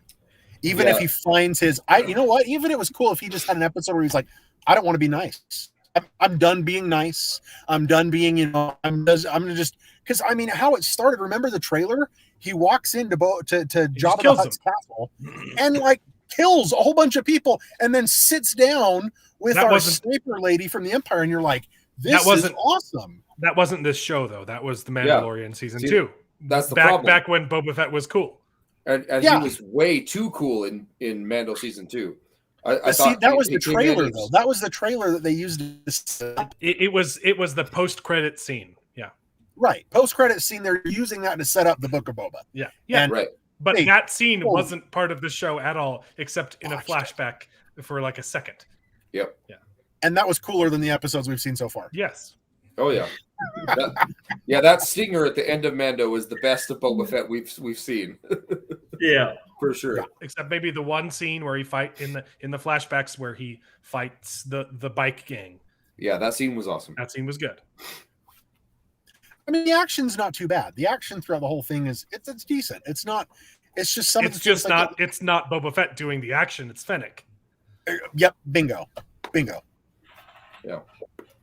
And in the Mandalorian, he's like nuking all these stormtroopers and just being this total. Okay, that episode in Mandalorian season 2 is ridiculous. It's so over the top.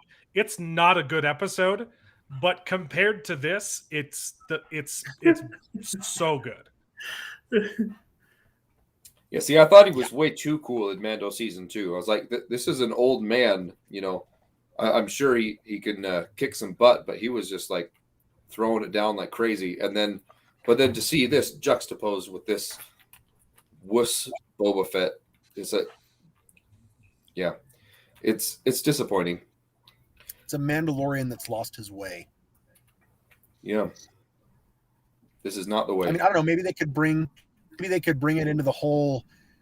He decides he's not fit for the crime lord life. He's a little older, a little wiser, and he wants to, I don't know, join the Republic and bounty hunt for the Republic, or just get back to his bounty hunting roots for the Republic, bounty hunting Empire people, using our Empire sniper as information of who's still alive, where people are.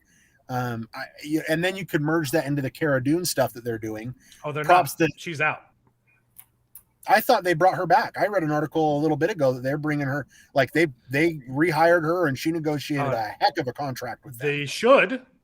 It would be really stupid I think all of those actors on Solo are still under contract if they're going to do another film or on TV Solo? show. Yeah. Oh, of the movie. The movie Solo. Cara Dune. Yeah, I said Cara Dune.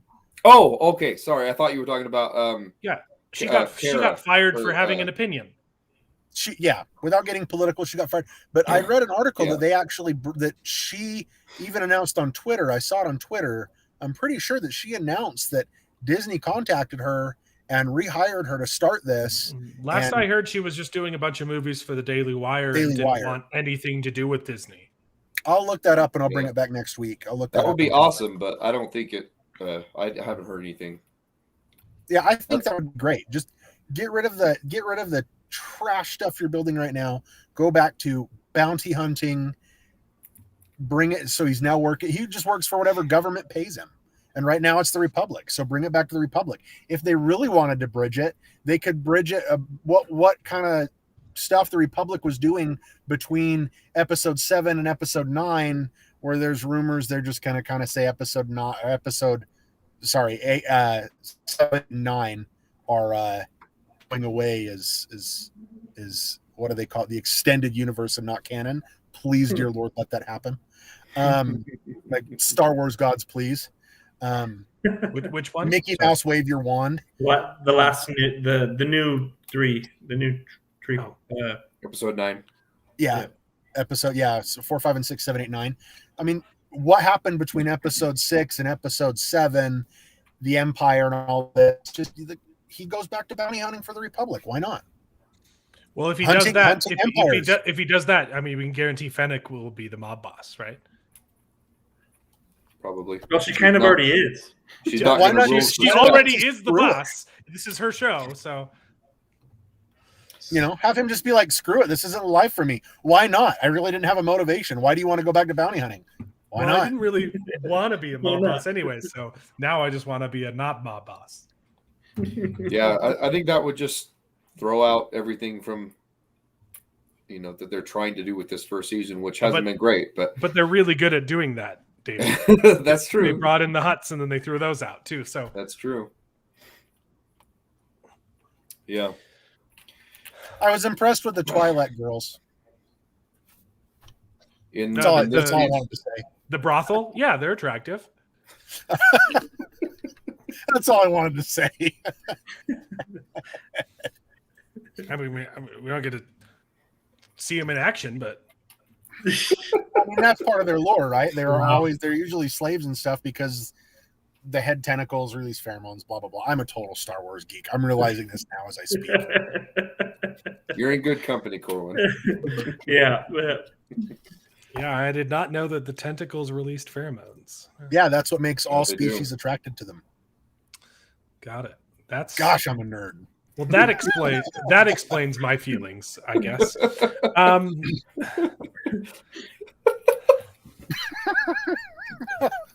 I was gonna say I was wondering what.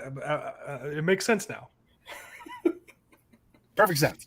Yeah. I thought I needed to go see a therapist, but we're good. We're good. Yeah. Yeah, I hope they rehire Gina Carano. I haven't seen anything. I mean, there's rumors, but I don't. There's nothing like set in stone that I've been able to find that they would rehire her. It would be idiotic not to, because she's clearly a fan favorite. She was a great character in The Mandalorian, and I don't care. I don't care about people's political opinions. I don't. If you're a good actor, you can act. Yeah. Yeah. And having her own show, what they were going to do with it, that would have been awesome. Unless you're going around Harvey Weinsteining people, like, let people work. Well said. Wow. Yeah. So I'm not 100% sure where they're going with this. I think you're right that they will bring David. I think you're right. They will bring Mando into the finale as a hired gun. They confirmed it in audio. They can't not now. Okay, they're going to bring him in. Sure. Okay, they're going to bring him in, but he's going to be their one-man army. But Cara Dune's not going to be in it, right? They'd already filmed this when they fired her. So Like you said, she's not, huh? If anything, it's going to be the Crimson Dawn, but I think that's going to be too messy. It's too late for them to introduce that this season. So then there's just no one to care about then. So it's Pretty just much, yeah. Pikes. Yeah. It's Just the Pikes. I mean, Power Rangers, just the Power Rangers. I think the problem is these TV shows, they're planning a bunch of them. They need a Thanos. Because I know that they plan on, having a bunch of different TV shows and then bringing them all together, but they need a Thanos to do that. And they, in a way, they've already built their Thanos. I mean, if you do, heaven forbid I'm using this as canon, but I am. And Palpatine is back. That's what the line that brought him back from the dead. Oh, he's going to be the baddie of the TV shows too, because he's not dead well, yet. I mean, they've already created it, right? Yeah, and we can argue that one. Trust me. I mean, oh Lord, it was bad, but they've already created it. Like we already know there's a super bad guy at the end of all of this, right? Okay, so he's just why not? Why not use him if he's still alive, right? Correct.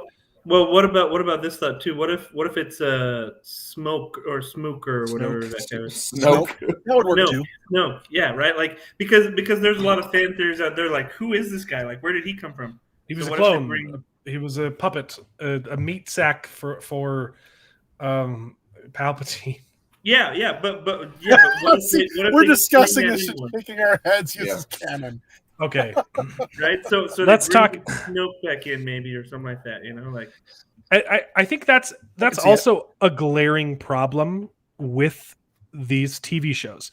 And they are in a weird limbo position in the timeline because they all lead to the sequel trilogy, which is undeniably awful.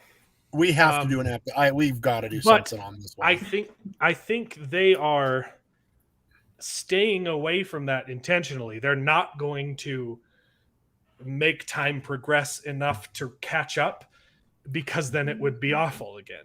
They have to stick in this limbo of like time can't get too far ahead of them, so they don't have to introduce the Palpatine stuff, and they don't have to introduce Rey. They're stuck in this gray area when what they should do is just make a sequel, right? That wasn't garbage, right? I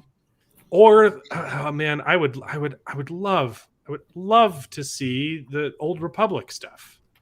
Yeah. They have got so much, and it's already written. Yeah, they have got so much ability to grab backstory from the Old Republic era. There's so much good stuff there. They could run with it.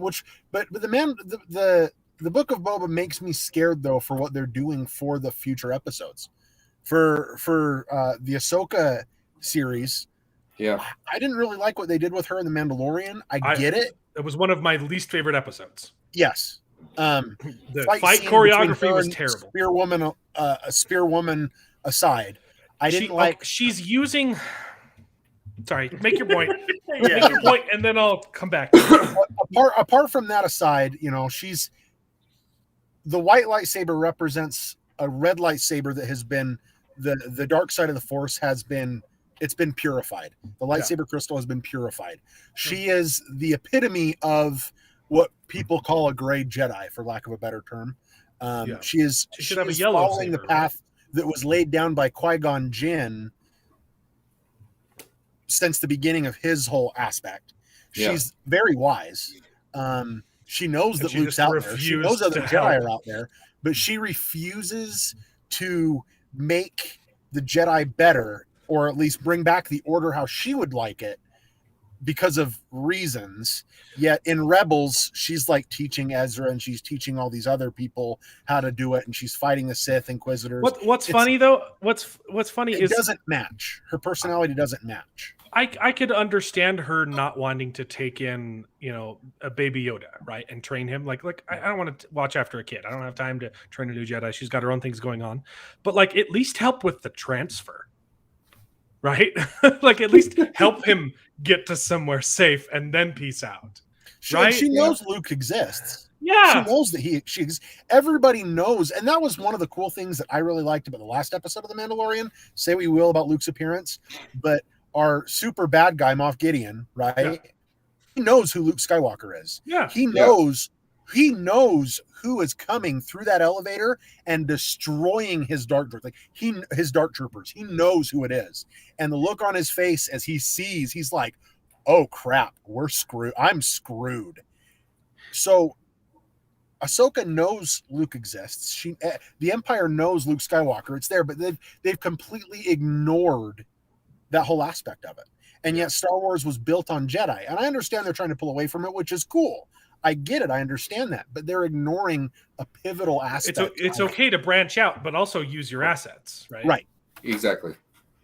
Yeah. Okay. Are you done? Can I complain about the Ahsoka episode in Mandalorian season 2? Absolutely. Yep, go for it. It starts off really good. The opening scene where she's fighting in the woods was cool, and it showed some really cool lightsaber moves. She chops the tree in half and then force pushes it into a guy, and it was cool. That was the only good part about the episode. The rest just does not make sense. And the fight choreography is some of the worst I have ever seen. She, first off, Mandalorian's involvement consists of, first off, all the bad guys split up and search for him individually, and it's just a bunch of scenes back to back of him.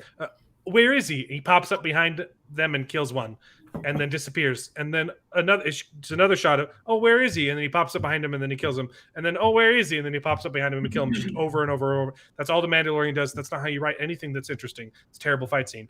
And then during that whole time, Ahsoka is fighting Spear Lady. And as she has said, that's her name in the credits, Spear Lady, by the way. If you know anything about weaponry, spears beat swords about 90% of the time because they have reach. You can hold a spear at the end of the spear and do a bunch of quick jabs, and the person with a sword cannot get close to you. Once they close the gap, the swordman has a chance, and that's why about 10% of the time a sword wins in a bout. She wasn't using the spear as a spear. She was holding it like a bow staff. And the fight scene looked like two old ladies hitting each other with like mosquito zappers. I mean, yeah, it irked me a little bit on that just because we know that Ahsoka has gone toe-to-toe with Darth Vader, and there's very few Jedi that have gone toe-to-toe with Darth Vader and she's just lasted more than a few seconds. This scene, she's fighting a normie and struggles, which would have made sense if that normie had been using the spear like a spear. But she wasn't. Ahsoka should have killed her in a second. Yeah. We've got a really great freeze frame on Corwin's face right now. But yeah, I hated that episode. And then like their plan to like get across the walls was to just run really fast and jump over the wall, which is something she could have done before. But like, it's just like I hated it. He wasn't there to be the distraction. But he didn't do anything to distract. I know. So that she could and jump then it was over the wall. immediately apparent that it was a distraction, and there's Ahsoka, and they still just go after Mando. But anyway. her plan was, I need to just jump onto the wall. But she could have done that the day before, and it would have had the same effect. In fact, it would have been more effective because they wouldn't have been prepared. So I don't get it. That's the thing. I enjoyed The Mandalorian. I think that it has per season has 2 fantastic episodes that are great, and then most of it is like mediocre, and then it'll also have 2 episodes that are garbage. which the Ahsoka episode was one that I just did not enjoy in the least. And the prison break in season 1 was also one of my least favorites. But it's got like the Mandalorian has at least got stuff to like. I'm struggling to find anything redeemable about the Book of Boba Fett. Well, to be honest, it's just not making any sense. Yeah. There's so much where I'm like, this doesn't make sense. Like, why? What's his motivation? Like, we talked about his motivation, but there's a lot where it's like, okay, well, why is this backstory important? Like, why does he need a ship? Like, there's so many questions where I'm like, this just doesn't make sense. Why is this important? Yeah. Yeah, Star Wars fan aside, Star Wars super nerd aside, I agree with that entirely. If I take my nerddom out of it and just look at it as a series, I'm still confused. I'm still confused. I'd still be confused about the Power Rangers. I really hate their Power Rangers. Okay? Yeah, that was the worst episode. So bad. So bad. Gosh, the Power. Yeah, we talked about their high speed chase last time too. Like, so bad. And it would have been different if they had like different, like if one of their arms was a different color, or they had like a band that was like a different color. But instead, like their bikes are these chromed out. Like, just morph into the Megazord already. Like, good Lord. Yeah. My gosh. But yeah, it makes it worse because of the scene, and we talked about this last episode. They have a scene where they're like, why are you stealing water? Oh, because we don't have money. Well, why don't you get work? There is no work. Look around you. We don't have any money. And they have the nicest bikes I've seen in all of Star Wars. custom chromed from West Coast choppers. And the money to pimp out their own bodies with the best and most expensive cybernetics known to Tatooine. And the cybernetics look awful. Yeah, they look like they've just been glued on. Like the one guy just has a thing over his eye. The one girl has an arm replacement. And the one guy has a leg knife. The other guy has a flamethrower on his hand. The fact that the writers and the directors and the people that are involved in this are getting paid millions of dollars to do this, and they didn't look at this and say, this is a hot sack of smoldering dog crap. Just fire people. But you can't, because it's just fire. Just hire us. Us four could make a better. Yeah. I know nothing about movie making. I could figure out how to do something better. Like, good. At least just know. Just know. Yeah. It's just so egregious that they're willing to do this to Star Wars. Which.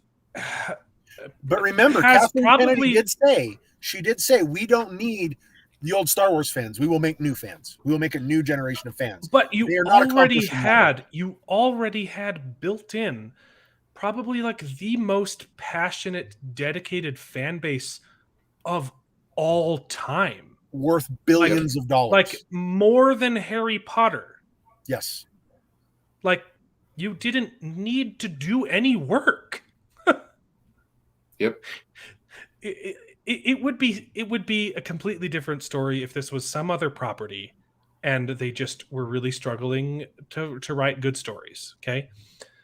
But they didn't have to do any writing. They could have just picked up any one of the books. There's so many Star Wars Legends books. I as a kid, I would go to my grandma's house and they had a library full of Star Wars books, and I would spend hours just looking at the covers, very similar to what I did with the Wheel of Time books at my cousin's house. I would just pick up the books and just stare at the covers for hours, and I was too little to actually read them. But I know people who've read the books, and I intend on getting into some of them. You could have just taken any one of those books and just done a Star Wars show. Yep. You could have just taken the Knights of the Republic and turned it into a TV show.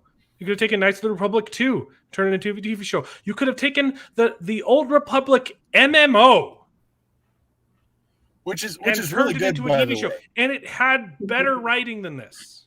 Yeah. Oh yeah. It is really good, by the way. If people haven't played it, it's worth it just for the stories. The stories are fantastic. It will keep you entertained. It is free to play. It is really good. It is. When we started it, when me and Alan started, when we first got back in like 2011, 2012, we didn't have computers. Yeah, we didn't have computers that were powerful enough to play it because it was at that time the peak of, the top of the line. But now, obviously, it was bigger than WoW, but it didn't really take off. But yeah. But anyway, it was supposed to be the WoW killer. If they just had anybody that cared about the series to do the movies or to write the movies, because they obviously don't. You wouldn't even have to care about it, though. You could just completely uninvested and just There's so many people that already know the lore. Just hire the lore. Yeah. That's something I wish they would have done when Disney took over from the get-go. Fine, if you're gonna uncanonize all these cult legends, whatever, but still say, okay, this is our inspiration. We're gonna tell these same stories, but they're not gonna be the exact same. We're gonna change a few things. There's gonna be little twists and turns to keep you on your toes, but keep that as your inspiration. But instead, they're like, nope, that's none of it. We're going to take some of these characters that existed and we're going to port them over here and completely change them. Well, the fact that they let's talk about the movies briefly. They started the sequel trilogy without a plan. Timer? Should we set a timer for briefly? Mm-hmm. Yeah, because let's be honest, each of us could probably do our own episode 3 hours apiece on each episode. They didn't have a plan. Yeah. And they just jumped into it. And there were plans. We know that George Lucas had written sequels. He'd written a sequel trilogy, all 3 of them, that they could have used, and they threw it out. And I understand that.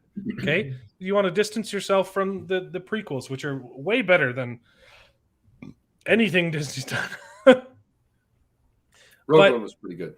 The ending of Rogue One was pretty good. The first half of Rogue One is nonsense.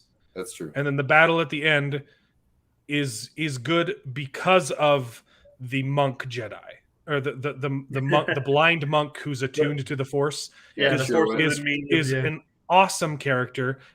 But pretty much when people say that Rogue One was good, they're talking about the Darth Vader scene at the very end, and they're not actually talking about Rogue One. Well, just the fact that they made a movie off of one line from episode 4 that was at this point 50 years ago. It was in the credits. It was in the title scroll. No, it was in episode 4 when she's briefing all the fighters. She said many lives died getting this information.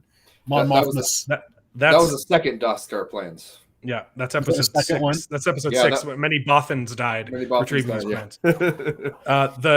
What you're saying is even worse. It's just a line from the text scroll in episode 4. Okay. Yeah.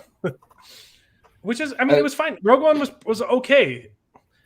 I really liked Rogue One, and I'm saying that coming from someone who was prepared to absolutely hate it because it retconned Kyle Katarn, my all-time favorite extended universe. Dark Forces 1 and 2. Yep. So good. So good. So good. Greatest Star Wars video. I played, I can't even count how many times I played Dark Forces 2.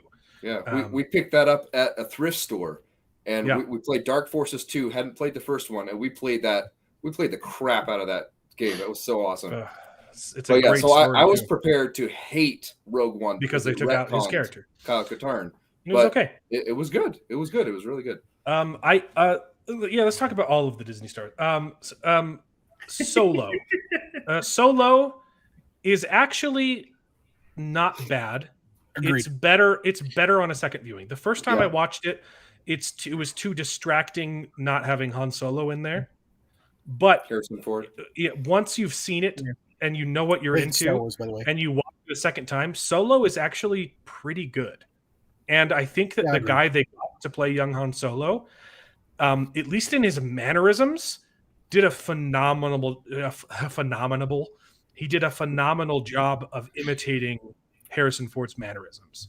And the story is not bad. And I think the best thing that Solo had for it was like Solo's character. Like there are complaints, right? There are things to complain about. It was really cool to get to see Darth Maul at the end and like a cameo. You say what you will about the female character who wasn't great. But the best part of Solo is the end when he's talking to the other bounty hunter guy who's been his mentor figure. Yeah. And instead of letting him talk, just shoots and kills him. Yeah, that was great. It was beautiful. It was perfectly Han Solo, and it showed that he learned his lesson from the movie. That, like, I don't care. You're going to betray me. I can't trust you. He literally just pulls out his gun and kills him. Yep. He shoots and first. and then the guy dying respects that. He's like, dang, I respect you.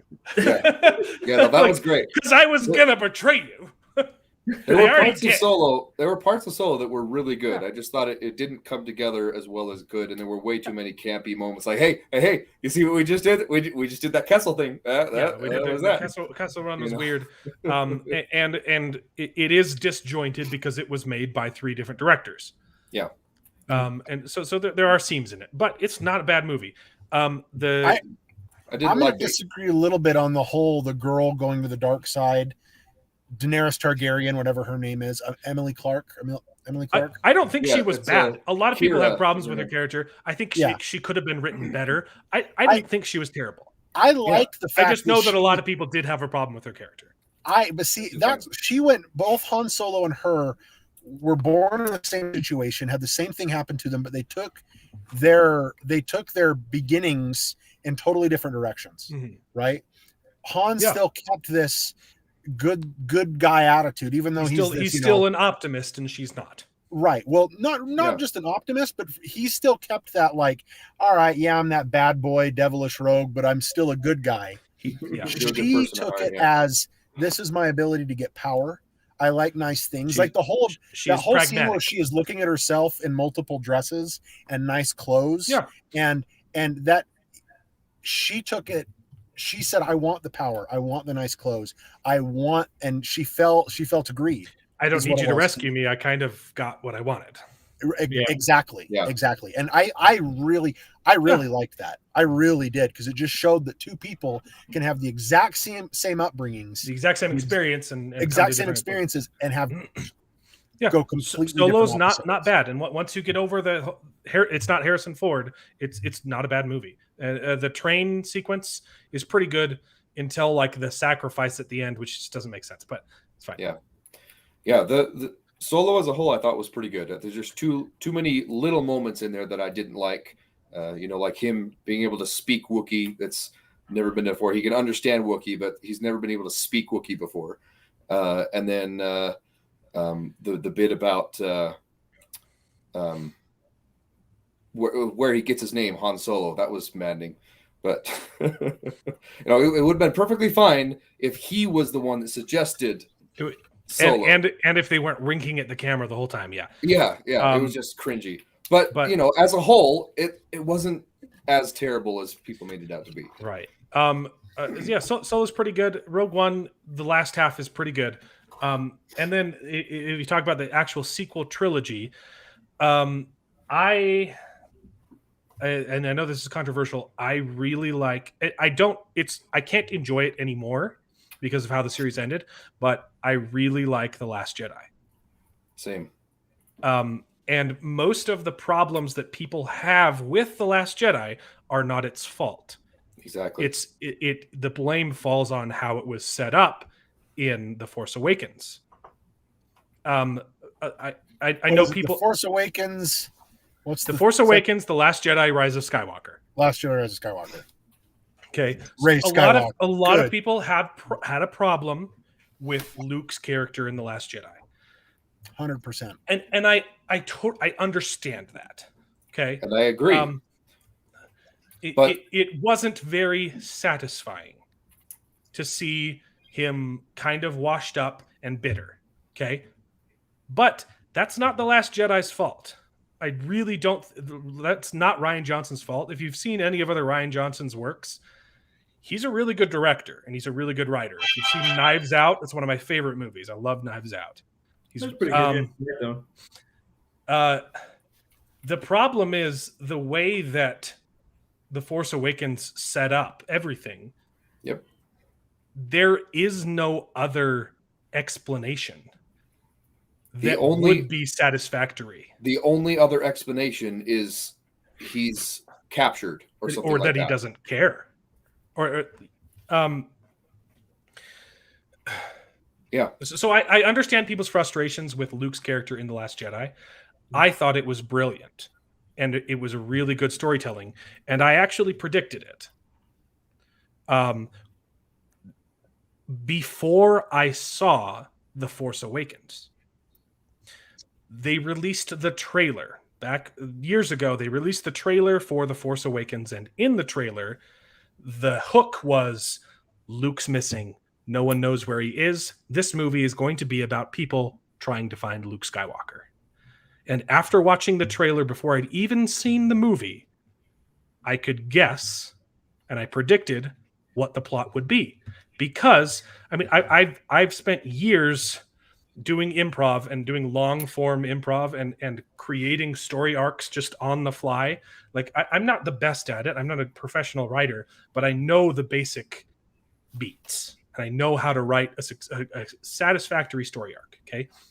When they said Luke is missing, my prediction was he's become disenchanted with the Force.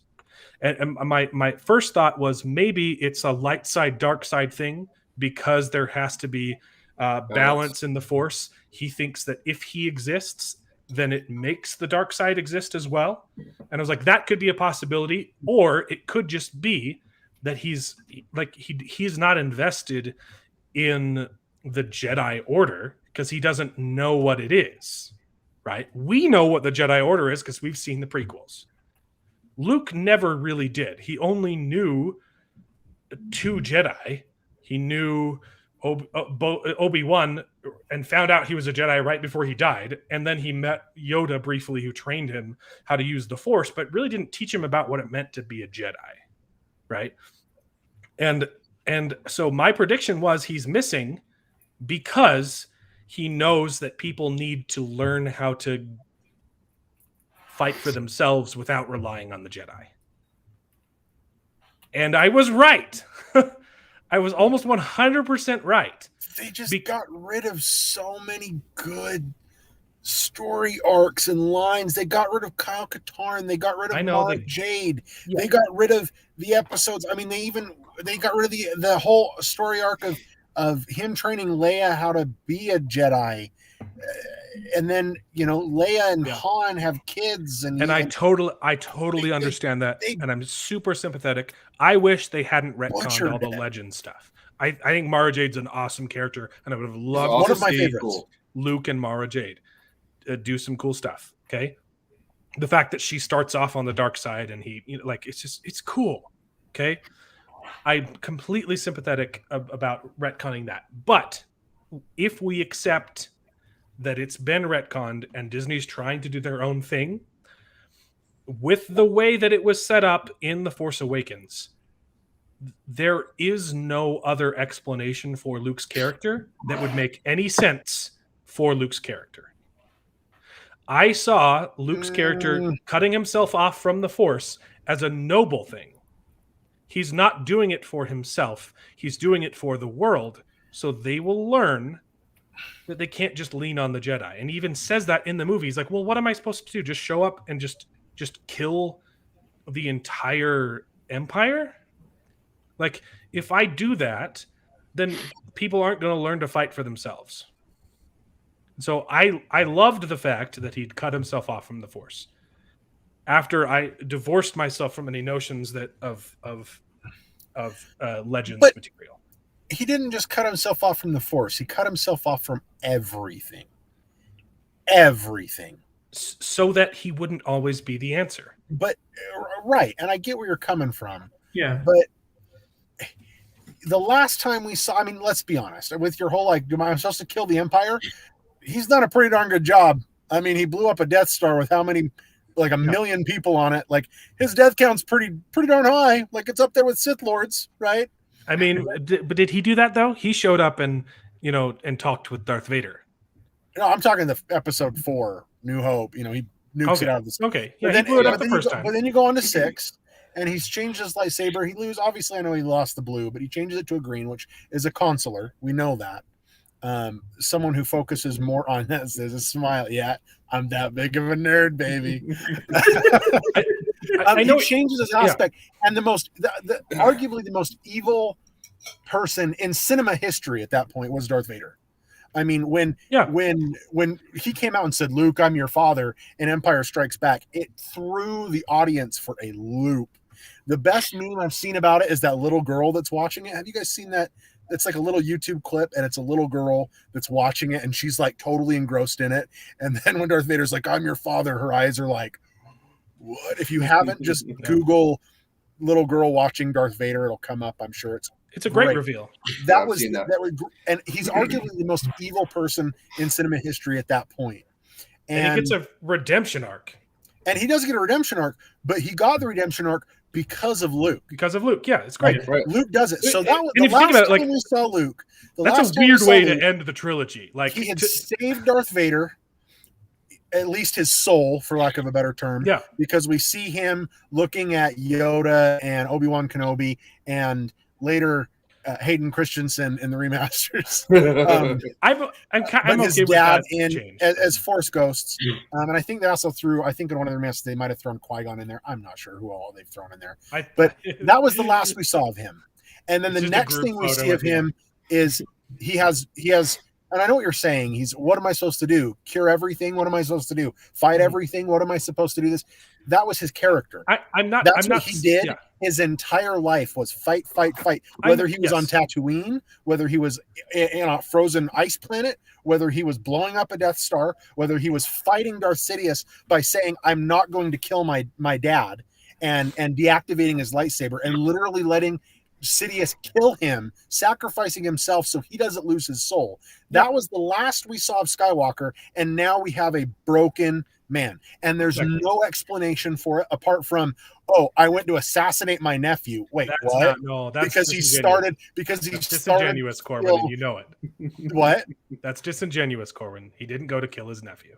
Oh, he totally went to kill his nephew. He even talked about it. Have you watched the movie? That's not what he did. He had his lightsaber over him ignited, and then he deactivates it, and that's when his nephew switches to the dark side. That's when Ben Kenobi throws this big fit. He did have that everyone says this about that scene, and they have not paid attention to the movie. That is not what that scene is about. Why Luke Skywalker He wasn't doing a late night lightsaber training. Alan. He wasn't like, "Hey, I'm attacking you in your bed with a training saber." You want the answer? It's explained explicitly in the movie. Luke Skywalker felt a disturbance in the Force, and he goes to check on his nephew at night with his lightsaber ignited. No, he did not. Shut up. Okay. He goes to check on his nephew because he feels something is wrong. When he gets there, he sees Ben Solo, and he sees into the future. He sees Ben murdering everyone here. And in that moment of fear, which is a path to the dark side, he has a moment of weakness, and in fear ignites his lightsaber, and he even says it. For a moment, I even, in my horror, considered ending it. So and then but that's not why he went. He stops. He didn't go there with the intention to kill Kylo Ren or at that point Ben Solo. He went there to check up on his nephew. And for a split second, for like 1 or 2 seconds maximum, had a moment of weakness, being tempted by the dark side to say, I could end it all here. And then he stopped. And Kylo Ren, Ben Solo, wakes up, sees him with his lightsaber ignited, and thinks he's here to kill me. And that's what causes the chaos. And it was beautiful because they did that scene multiple times. From Kylo Ren's perspective, it's exactly what you said, Corwin. He comes to my tent trying to assassinate me. And that's what drove Kylo Ren to the dark side. But from Luke's perspective, that's not what happened. And I think that's beautiful to have that moment of an unreliable narrator saying, like, I didn't go to kill him. I had a moment of weakness and I stopped myself, and he blew it out of proportion. And then from Kylo Ren's perspective, my uncle tries to kill me. Well, I have no choice but to go to the dark side. He's using it as an excuse. You can argue that, but it's the perspective of the victim that people look at. I know this very well as a That's police the officer. point of the movie, Corwin. I get that, but what I'm saying is it's the He's like, perspective "Oh, of the victim that people listen to, not the perspective of the other person. You're No matter proving my how righteous point. the other You're person's proving intentions my were. point, Corwin. I know That's I'm the proving your whole point point. of the film. He didn't. All right, I'll concede. He didn't go in there to kill his nephew. All right, fine. He didn't go there to kill his nephew, but he had a moment where he said, "You know what? Yeah, I am going to kill my nephew while he's sleeping in his bed. I could. That's an assassination. That's an assassination." Yes, a split second of Like, weakness there's no being ifs, ands, or tempted by buts the dark about side. that, Alan. He says, So- "I could." The line directly from the film is, "In a moment into my horror, I thought I could end this all here. I could stop all this pain and suffering." Sure. Which is a reasonable thing. Oh, absolutely. If you get But a vision, that's hey, the last. That's I'm saying. this is literally what we've debated about online about killing baby Hitler for millennia. Yeah, I was going to say, Okay, definitely a if question you of had what- the opportunity to go back in time and kill baby Hitler, would you do it? No. Okay, you would consider it. No. I wouldn't make that choice, but if I was given the trolley problem lever in hand and they set the baby in front of me, I was like, I would consider my options. I would choose not to kill baby Hitler too, but I would consider it. I think I guess what I'm saying is the last we saw of Luke Skywalker, he was fighting two of the most evil people in the galaxy. And Yes. one of the last phrases to his father, let me finish, was, "I still see good in you. Let go of the hate." Yeah, it's beautiful. And there was no "I'm going to kill." And then he feels something dangerous inside of Ben Solo, and then has that moment where he goes, "Yeah, I'm going to assassinate him in bed," which is when Ben wakes up, which changes how Ben looks at it. He never but says, we went- "I'm we went going from- to." we went from He says, that "I Luke- could." We went from that Luke to the Luke we have now, and supposedly Luke is a little older. He is a little bit wiser. Yoda's taught him. Yoda told him even in Episode 6, the future is always changing. Mhm. The future is always changing. It's never set in stone. Yeah. And so I just That's why felt it's it was great, very because of his moment disingenuous. of weakness. He caused that future that he feared to happen. It's I beautiful just writing. feel like I just feel like That's it was very beautiful. disingenuous to Luke's character. I agree with you, Corn. I don't 100%. like it. I don't think that is within his character to go off in hiding. But that I agree. It's also not the problem of The Last Jedi. That was set before in The Force Awakens. Exactly. And It's- so I agree. I would have Given the preferred. circumstances, Yeah. given the circumstances, I think Rian Johnson did the best that he could do with what was given to him. what I was would have. given to I him. obviously would have preferred to see Luke Skywalker and Mara Jade and some awesome Legends content. I would have loved to see Luke Skywalker being awesome and just being Luke Skywalker and being cool. Okay, it's not the best narrative decision. Okay, but it was after the fact, after J.J. Abrams, destroyer of franchises, Done after that. after he set up the Force Awakens with Luke's character being missing. Yep. I cannot think of any better way to explain that than what Rian Johnson did in The Last Jedi. I totally can. If you ever played the campaign of Star Wars Battlefront 2 video game, nerd Yes, I have. territory, but Mhm. there's the whole part where the stormtrooper was on Endor, blah blah blah. It's some clone commando stuff, but they're not clones. Whatever, Republic or Empire commandos, special forces. He gets stuck on the planet, ends up helping Luke Skywalker. Luke Skywalker is trying to raid or trying to find one of Palpatine's many vaults, and he says, "Look, Yeah. I have to blow this up." And Luke says, "Great, I just want one item from here, and that's what my price is for saving your life." And he takes the compass, which he says, you find out because you see the same stinking compass in the movie. You see it. So they obviously knew, but he's not that jaded individual. No. So what changed between him? What changed between him where he was looking for the beginning of the Jedi because he didn't know what the Jedi was? You're right. He had no idea what they were. So he was looking for those texts. He was looking for anything to do with the Jedi to leave it. And then suddenly, so I guess if you want to argue, that's the last thing we see of him. And he's not jaded. He's not all this. And then suddenly he is. That would explain his story. I understand the story. Yeah. I just feel that they could have handled it so much better. Even if it was just, I am waiting for the right people to teach and learning what the Jedi were about so I can improve upon the Jedi. And because they even set up with The Force Awakens, the little boy who's sweeping, one of the coolest scenes in that movie was the little boy who's... That's not The Force Awakens. Whatever movie it was. That's The Last Jedi. That was The Last Jedi. It's The Last Jedi. I mean, they even set it up... And it was great. Right? So they even set up... That shows you how much I care about Star Wars after Episode 6. He's sweeping. That was the only redeeming part of that whole stinking movie. Is he Force brings the broom to him, and you're just like, yes, that's what's going to happen. This is what it is. And then the Rise of Skywalker just spat all over that. They could have. That's what they could have done with it, and it would have saved Luke's character, because even Mark Hamill, who is a Star Wars geek, he's fallen into it. He loves the fans. He loves the movies. He's made Star Wars his life, which kudos to him. Even he told us, he was prepping us. He was like, these movies suck.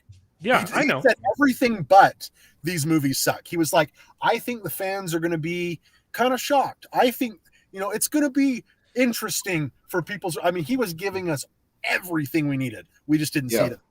And I agree with your you. explanation would explain the lack of influential presence, but that wouldn't explain why even Leia, who would have a Force connection with him and be able to sense his presence, can't find him and doesn't know where he's been for years. Exactly. The only explanation for that, why even Leia can't find Luke, is that he is, in my opinion, he knows that the world needs to solve their own problems without relying on the Jedi. No, 100%. Sure, I get that. Wrong and about that is not the fault of The Last Jedi. Jedi. Back to the Jedi Apprentice book series, which were commissioned by George Lucas. Yeah, Qui-Gon Jinn cuts himself off from Obi-Wan Kenobi when he goes on a revenge kick. Yeah, they're kids' books. They're really good. They're written by Jude Watson. I know that story. It's really good. He cuts himself off from the connection to Obi-Wan. So Obi-Wan, when they're like, hey, can you feel, because they're trying to find Qui-Gon gets captured, long story short, Obi-Wan's like, no, I can't sense him anywhere in the Force. He's gone, because Qui-Gon had cut him off. Right. So there's ways to do that. They could have easily bridged that with stuff like you said that we've talked about with The Mandalorian and the Book of Boba, stuff that's already written. Like, it just goes to show that the people who wrote these, and a lot of the ones who are writing it, they don't understand the lore. They don't have a love for what's already been built. They don't have a love for building upon a supremely, arguably the deepest, most richest fantasy world ever created. Thanks to George Lucas and him buying back the company, and he had to approve everything Star Wars. And if it didn't fit what he wanted, he said no. Because if you go back early, you'll see books, they have different like prints on them. He was involved in the books, which is that's insane. Like, but he had to buy it back because he didn't have the rights. So if you don't know this, people just went everywhere with the books. I mean, there's crazy stuff out there. And finally, he was like, "Nope, this is my world. I want it." He bought all the rights to it. No, I totally respect that. If you wanted to do a game, if you wanted to write a book, if you wanted to do a comic, anything, you had to approve it by George Lucas. And George Lucas said, yep, that would build into what I want. So just this miraculous world, the people that are writing it currently don't, from the moment Disney bought it, don't care about the lore, don't care about the fans, don't care about the series. I 100% agree. Bought it for $1 billion. They're going to milk it for all it's worth, and then they're going to leave it. They're just going to let it die. I 100% agree. My only point is most people point to The Last Jedi as the movie that destroyed Star Wars, and I think that's disingenuous. It started with The Force Awakens, and Rian Johnson tried to take something that was terrible, and I believe he did the best that he could do with what the producers let him do. Right? There are other decisions in that movie that I'm sure was like he wanted to do something else. And Disney said, no, we need that. Like the fact that Finn's character is in the movie at all just adds nothing, right? It would have been better if he was just unconscious the entire time. But you know that Disney would say, no, we built up Finn. You need to have him in your movie, right? My only point is I think Rian Johnson actually tried to make a good movie, but he was given a terrible foundation. Exactly. The writing was on the wall with The Force Awakens, and then Rian Johnson tried to do the best that he could do, and I think that he did a beautiful story. It's not the story I would have chosen to start with, but if you've given the first film, he did something, and I thought it was really brave, the choices that he made, and I thought it was a good movie. And then it was given back to J.J. Abrams, who has never been able to end anything, right? If you look at Lost, if you look at Fringe, he doesn't know how to end things. Yep. And Rise of Skywalker is the worst thing I've ever seen. It took the only saving graces that the series had from The Last Jedi and spat on them. Like in the movie, they literally spit on the last movie. Yeah. They have Luke's character say, "Oh, why would you disrespect a weapon?" Like nodding it. I remember when I did that last time, that was a really stupid choice, right? But like, yeah, the only good parts of Rise of Skywalker were the ones that actually built on the Last Jedi, like the Force connection between Rey and Kylo Ren, which was fascinating in The Last Jedi. That is the awesome. only scene that I like from Rise of Skywalker, where Rey and Kylo Ren are fighting vicariously through the Force. That scene is natural brilliant, connection, and it's the only good part of that movie. Yeah, it was a natural progression of Force powers. It was great. Everything else about the Rise of Skywalker was absolutely atrocious. Like absolutely everything. Down to the Knights of Ren. Oh, that little detail. They weren't in the movie. They didn't do anything. They looked like they came from Watto's scrapyard on Tatooine. Like, and they're killed in 30 seconds after not having a presence the entire film. But I mean, except for the one scene in the desert where they capture Chewbacca. Yeah. Kylo Ren, Ben Skywalker, Luke have this fight. Luke doesn't want to kill Ben now. Moving on, but the story is Ben basically attacks the academy, kills whoever doesn't want to join him, takes a whole bunch of other students that were already feeling the dark side, who are already Force sensitive, who have been trained to use the Force, and they don't use the Force ever. They don't use the Force, and then he just kills them all. And they look like their weapons are made like all these weapons are super advanced. None of them have lightsabers, right? And Palpatine just rose up.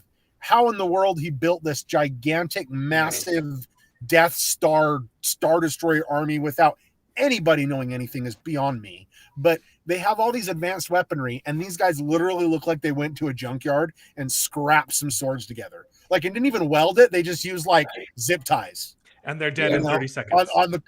There's no that was just such a wasted opportunity. Yeah.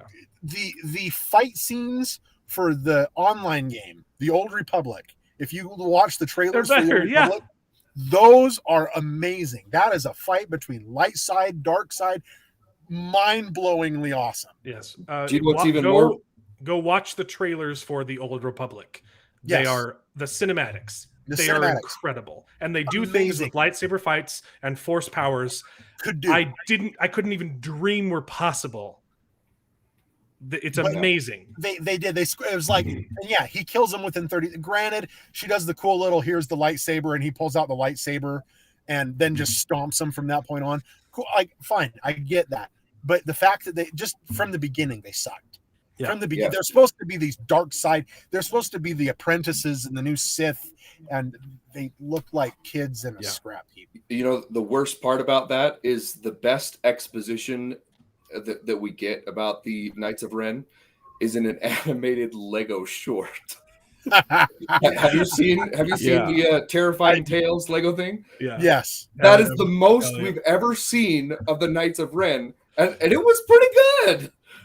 And it's like, but you couldn't put that in the movie? So bad. Yeah. So bad. I think if for one of these shows, I want to go through and talk about all of the problems in Rise of Skywalker because there are so many. But just my last point is what I've already tried to say. I don't think it was The Last Jedi's fault. So Yeah. I liked The 100% Last. agree. I really liked The Last Jedi for a while. It was one of my favorite Star Wars movies, but now I can't enjoy it anymore because of how the trilogy ends. Like there's just no point in watching it because it just leads to nothing. Everything that's built up in that film is just completely retconned in the next movie. It was just so. All of them were just so garbage. Yeah. No, I loved that they killed Just so Snoke. garbage. It's just they didn't have a through plan. They didn't have We bought any plan at all. We bought Disney from George Lucas for how many billions of dollars, and now we've got to make this money back. So let's throw a movie on it and just milk the cow as dry as we can. Yeah, but you would think they would have a plan. You would think, right? I mean, if they spent all that money, you would think they would want to make it back. I mean, they made it back but because people like Star Wars. They talked about in the last one, J.J. Abrams was in a documentary or something or interview and said, "Oh yeah, we've always wanted to bring Palpatine back, but we just weren't sure how to."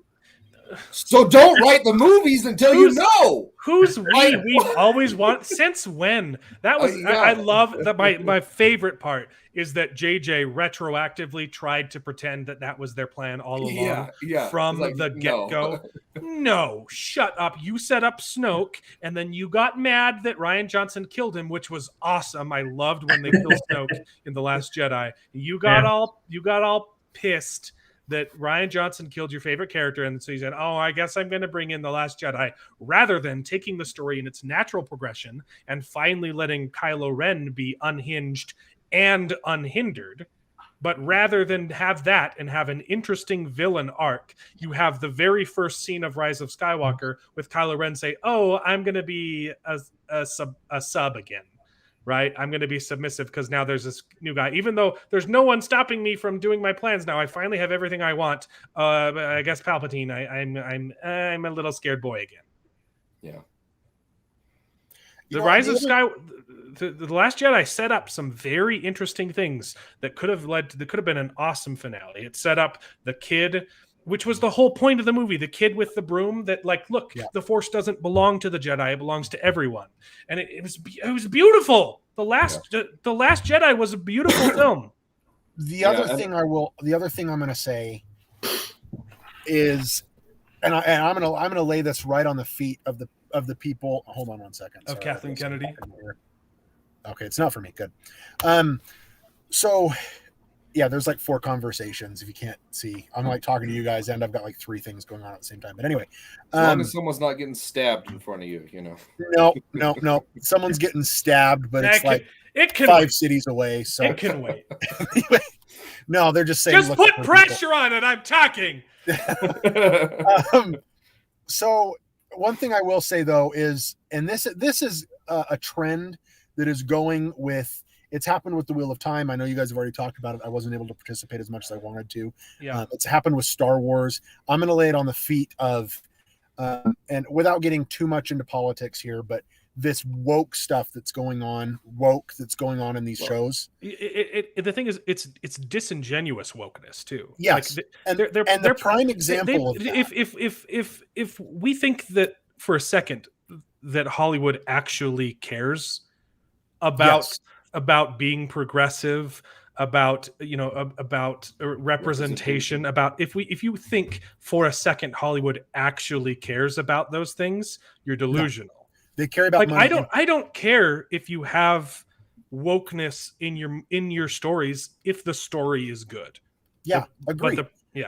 A prime example of that is going to be in Rise of the Skywalker, and where they had the 2 girls kissing. The pilot, whatever. It was just a very in the background. Yeah, so they could say, "Hey, look, we did the thing. We did the thing. We had girls kiss." Yeah, it was forced in the movie, right? And that's the thing. Like, you don't care about them, so that's beside the point. Like, you don't care about them. Characters you care about. It's like, oh, great, lovers reunite, perfect. Here's the thing: in the Chinese version that was released, they take it out. They take it out. They take it. They don't, and then they come out and say, "We're brave, and the Force is for everybody, and we're brave, and we support gay LGBTQ." They don't care about being woke. They're writing it. They're writing in China, where people in China, if you're gay, There's a whole bunch where of you crap that where you goes get down. killed for being gay. Yeah, Right. They don't care about that stuff. Why? Because if Disney did care about this, did care about those rights, if Disney did care about that stuff, they would have said, China, it's in the movie. If you want it, you deal with it. you deal with it. Oh, we no, are but not going to take it out. they couldn't- They they didn't couldn't- do it. Disney is full of cowards. They're They full of couldn't make cowards China mad that because love they needed to honey. use their concentration camps to film Mulan. Correct. Yes, 100%. And they Yeah. don't the concentration camp for the Uyghurs and all that stuff. No, Hollywood doesn't give a crap. Disney doesn't give a crap. And I'm tired of the fake wokeness. And I'm going to lay this in the feet of Kathleen Kennedy and the people that she's hired with the force is female and this and that. And the, what are you? Why? Why are you bringing politics into something that was very apolitical? You could have easily put a character in Star Wars that is gay, that is lesbian, that is whatever, and it wouldn't have bothered us because Star Wars is it's a super futuristic world. If, like you said, Alan, the character and the story was good, we don't care. I wouldn't care. We don't care. I wouldn't care. Coming from a very Christian, religious man, a religious Christian, and I think all four of us are in the same boat. Oh, I'm a very Christian good. boy. I'm a good boy. Yeah, it just needs to be good, but they don't give a crap, and they're just putting in all this wokeness, and they're putting in all this diversity, and diversity. Again, we're not getting we could go on this for hours, but I think you don't care about it, and you're forcing it into your shows so you can claim on social media, look how woke we are, and it is destroying fantastic stuff that is coming out because they're riding a trend, and it's not making it natural. They're riding a trend because they think that it will bring them. They think that it'll make them money, not because they care about being woke. And they care about the quick buck. That's the thing. They care about the quick buck because if they invested in Star Wars and just told good Star Wars, they could have made 10 times the money. Yes. And still, you're destroying a franchise that has taken 30, 40 years to build, 50 years to build. It's worth billions of dollars when you buy it. And now you're just milking it for a quick buck. And when this franchise could literally go on for the next 4, 5, 6, 7, 8 to basically till Jesus comes, for all we know, is the potential of this franchise. And you are destroying it for a quick buck. And and the fact that they said it, we don't care about the audience, the current built-in audience that already exists. We can make a new audience. It just doesn't make sense either. They're not making a new audience. Yeah, they're not. They're turning off everyone to Star Wars. Yeah, it's sad. But if you want a good example, watch Arcane. There's representation and wokeness in Arcane. Like the main character is lesbian. Okay, we think she is. It's heavily alluded. The main character heavily alluded, but it's not mentioned. The main character is a lesbo. Okay, but do we? And care? I love Arcane. It is one of my favorite things I've seen in like the last 10 years. Yeah, it's really good. Fantastic. I don't give a crap about the wokeness in it. It's fine. You know what I think is a good character. So sorry, a little off topic, but something I think that's funny is I was just on Netflix the other day and I saw that there's a new Dota show coming out. That came out. That came out before the League of Legends show. Really? Okay. Yeah, but the animation is. I tried watching it. The animation is terrible. It's Who cares about Dota? It's the cheap 3D animation that you can just spit out. And I just can't stand that kind of animation.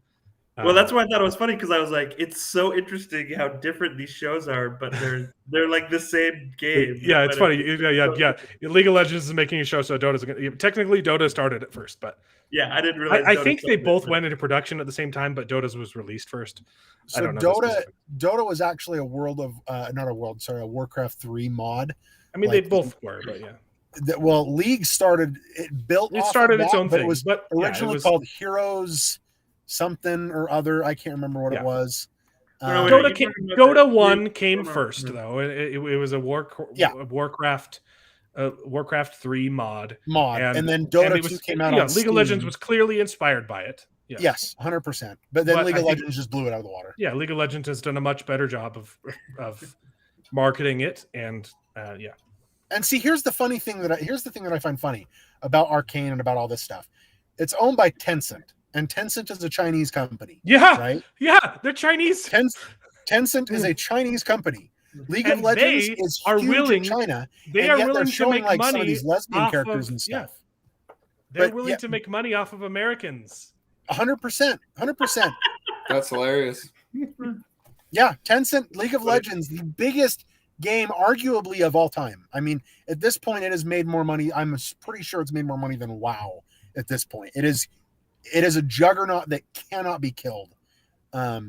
It's slowly starting. I believe it's slowly starting to lose a player base, but it has been active for 10 years. Bringing esports into mainstream light was League of Legends, and it is owned by a Chinese company, Tencent, and they have created a lore. It wasn't that is always, fantastic. but it is now. Yes, it is absolutely a fantastic lore, a fantastic world, and go watch Arcane. When you write good characters, we don't care. Christian, non-Christian, for or against, we don't care if it's good characters. But when it's this forced stuff, it's killing it. It's killing it. Well, you just feel how disingenuous it is. Like it's 100%. not earned. It doesn't add anything. It's just there to check a box. Exactly. Oh, we had 2 girls kiss in the background. Check. We win. We're brave. But don't release that in China. Nope. Oh, Cut China. that out. Sorry. Take that scene out. Take that. Yeah. Yep. Well, I think the moral of this story is the Book of Boba Fett is not good. There's still 3 episodes left. But next week, baby, guess what we got? We're finally getting the Legend of Vox Machina. And I care more about that than I do about Boba Fett. That will be the highlight of this show. We're still going to be covering Boba Fett. We're still going to force ourselves to watch that horrible show. But the Legend of Vox Machina drops, I think, Monday or something, soon. Okay. So the problem is it's 3 episodes at once, which is the same that Arcane did, but it's shorter. You guys are going to have to watch 3 episodes of Vox Machina because I'm going to watch all 3 of them. Next week for Sunday, okay? But David, don't be dismayed. It's going to be more entertaining than Boba Fett. Okay? I'm sure it will. I don't know. I watched the new trailer and I wasn't drawn in as much as the teaser that they. I haven't seen the new trailer yet. They dropped a new scene in it. But what is Vox Machina? The Legend of Vox Machina, Corwin, is an animated TV show that was crowdfunded. It is the biggest crowdfunded project of all time, or cinematic project of all time. It is right? based on, yes. It's not the biggest crowdfunding thing, but it was the most funded like video thing, right? It is. The show was originally a bunch of voice actors who are friends who started playing D&D. They started broadcasting, live streaming their D&D sessions, and they got really, really popular. So Vox Machina is the first campaign they did. The Legend of Vox Machina is I think Vox Machina is the name of their adventuring crew, their gang, right? The Legend of Vox Machina is them redoing their story. It actually, the stuff that they're doing in the show is going to be like prequel stuff to what was actually advertised. They've gone on and they did a whole nother campaign for their live show, and I think they're starting a 3rd one now. But they've done lots of stuff. They're pretty famous. They're really entertaining. I never watched the show, but I've seen a lot of like highlight clips from the show, and they're very funny. So what's cool about the project is they're doing it themselves. They're all voice actors and they're voicing their own characters. So, and it's really cool. I think it's a really unique opportunity. They made tons of money through their Kickstarter saying, hey, we want to take this show that we did and animate it, and they're getting it distributed through Amazon Prime. So like it's just a really cool story of success. Like I don't think anything like this has really ever happened. I think the closest thing you could compare it to would be Serenity, maybe. The movie follow up to the Firefly TV show that Joss Whedon made, and it got canceled after one season, and then people liked it so much that they're like, hey, I want to finish it, I want to make a movie, and they crowdfunded it, and he made a movie. This is kind of a similar story, but like even cooler in that like these are just people, they did a thing and people liked it, and they're like, hey, we want to turn it into a thing, and it's not just someone bought the rights and they're making a story out of it, they're doing it themselves. So I'm excited for it. We're going to cover that and Boba Fett, episode 5, next episode. How exciting. We've talked for a long time. It's been a long stream, a lot of complaining. Hopefully next week we'll have some There's just so much to positive complain things to about. say. There is. They're valid arguments. They're valid arguments. We all wanted this to be good, right? Like, Oh yeah. I enjoyed The Mandalorian. I complain about it a lot, but I think it's a net positive. I wish there were things that it did better, but I enjoyed The Mandalorian. Yeah. Yep. Yeah. Well, they've got 3 episodes. Let's see if they can keep Recover. something alive. Well, They've got to, or it's. I mean, how if they don't recover something if they even do a season 2. Yeah, it would definitely be hard to want to come back for another season. Yeah. Yeah. It's a chore to watch these. It is. It really It's a is. chore. I feel like it's a chore. I watched the last episode because I was a little behind. I watched this last episode just because I knew I would be on here and I needed to at least have something to talk about, unlike my Spider-Man episode with you guys. Yeah, it was hard. It was hard. Ideally, Wednesday would roll around and I'd be like, oh, there's a new episode. I get to watch it and to talk about it on the TV show for next Sunday. And I Psych. the feeling that I get when Wednesday rolls around and I'm like, oh, okay, I have to watch the next episode. And I usually like wait to do it till Thursday because I'm like, I just don't have it in me today. Like, Yeah. It's Sunday when we got to talk about it. I've got 72. I could watch it on Friday. It is the opposite of what you should be feeling. Yeah. So, I don't know how Kathleen Kennedy still has a job. Yep. Every time there's rumors that she's going to be fired, or there's rumors, her term's up, it's not going to be renewed, and they renew it. It's like, what are they doing? She slept with somebody at Disney. That must be it. Yeah. I don't know anyone that's She's got dirt. I can think of. She's got and dirt on everybody. Pictures of it. She's got pictures of it. She's got receipts. I don't know anyone that's been enjoying Boba Fett. Like and I've mentioned several times. I have a friend who I've been trying to get on. The problem is he's just busy almost all Sundays. Maybe we'll get him on. We've got 3 more chances to get him on the show. But a good friend who's literally, I think he's read every single Star Wars book. Wow. And he's a self-described Star Wars apologist. And I talked to him today, and he was complaining about the Book of Boba Fett, which is something I've never heard him complain about Star Wars before. So yeah. He even enjoys a lot of the sequels. So we'll see. I want to get him on the show because I want to get his expertise and opinion. So on a last note, or at least for me, everything we've talked about also makes me really scared for the Knights of the Old Republic remake that they're doing. Yes. It makes me terrified because that video game is, and I know we need to wrap up real quick, but that video game is I played the crap out of that video game when I was younger. It is my favorite video game, hands down. Knights of the Old Republic 1, Knights of the Old Republic 2. Loved it. We just lost our host. All right. So thanks for joining us. No, just kidding. Yeah. Loved it. Thought it was amazing. But man, it was. Oh, wait. Is he back? What? He's back. He's back and he cut everyone off. I had a slight internet outage. Oh, no worries. Didn't end. I am terrified. You're worried about you were saying you were worried about the Old Republic. They're not doing a new game. They are like it's a remake of the old game. Complete remake. They said they said we're going to stick to it as much as we can, but we are going to change a few things.